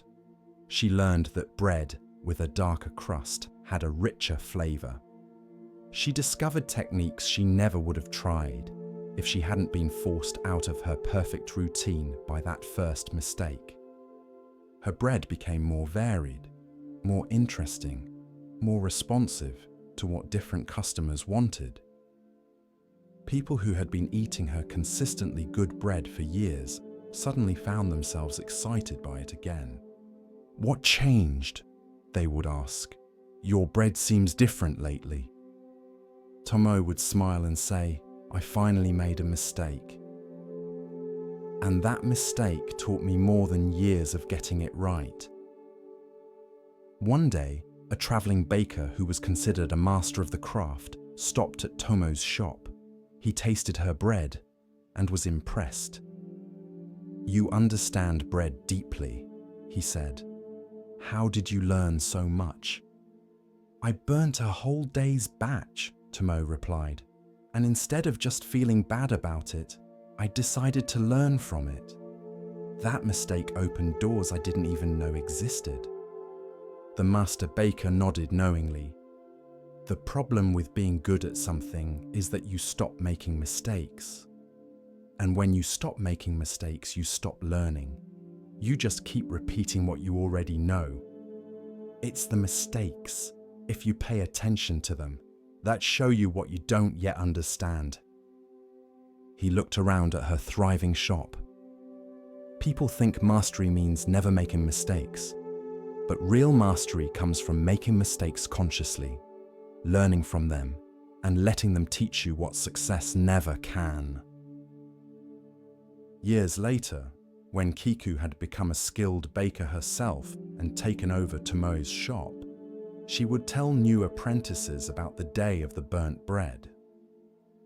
My teacher was perfect for 15 years, she would say, and in those 15 years, her skill barely grew. But one mistake, one moment of failure, opened up years of new learning. Don't fear mistakes. Pay attention to them. They're often more valuable teachers than success. Tonight, as you rest, you might consider your own burnt bread, the mistakes you've made, the failures you've experienced, the times things went wrong. Are you still punishing yourself for these mistakes? Still seeing them only as evidence of inadequacy? What if those mistakes were actually your best teachers? What if failure, when you pay attention to it, reveals possibilities that success keeps hidden? What if the things you did wrong showed you more than all the things you did right? You don't have to be perfect. You don't have to get everything right. Sometimes the most valuable thing you can do is make a mistake, pay attention to what happens, and let it teach you what you couldn't learn any other way. Rest now in acceptance of your imperfect humanity. Your mistakes are not failures. They're experiments. They're lessons. They're the burnt bread that teaches you something new about the oven of your own life. Let them nourish your wisdom instead of poisoning your peace. As the lantern of awareness glows a little brighter, we come to a tale about seeing with more than the eyes. Let the stillness guide you now, and listen carefully to the next story.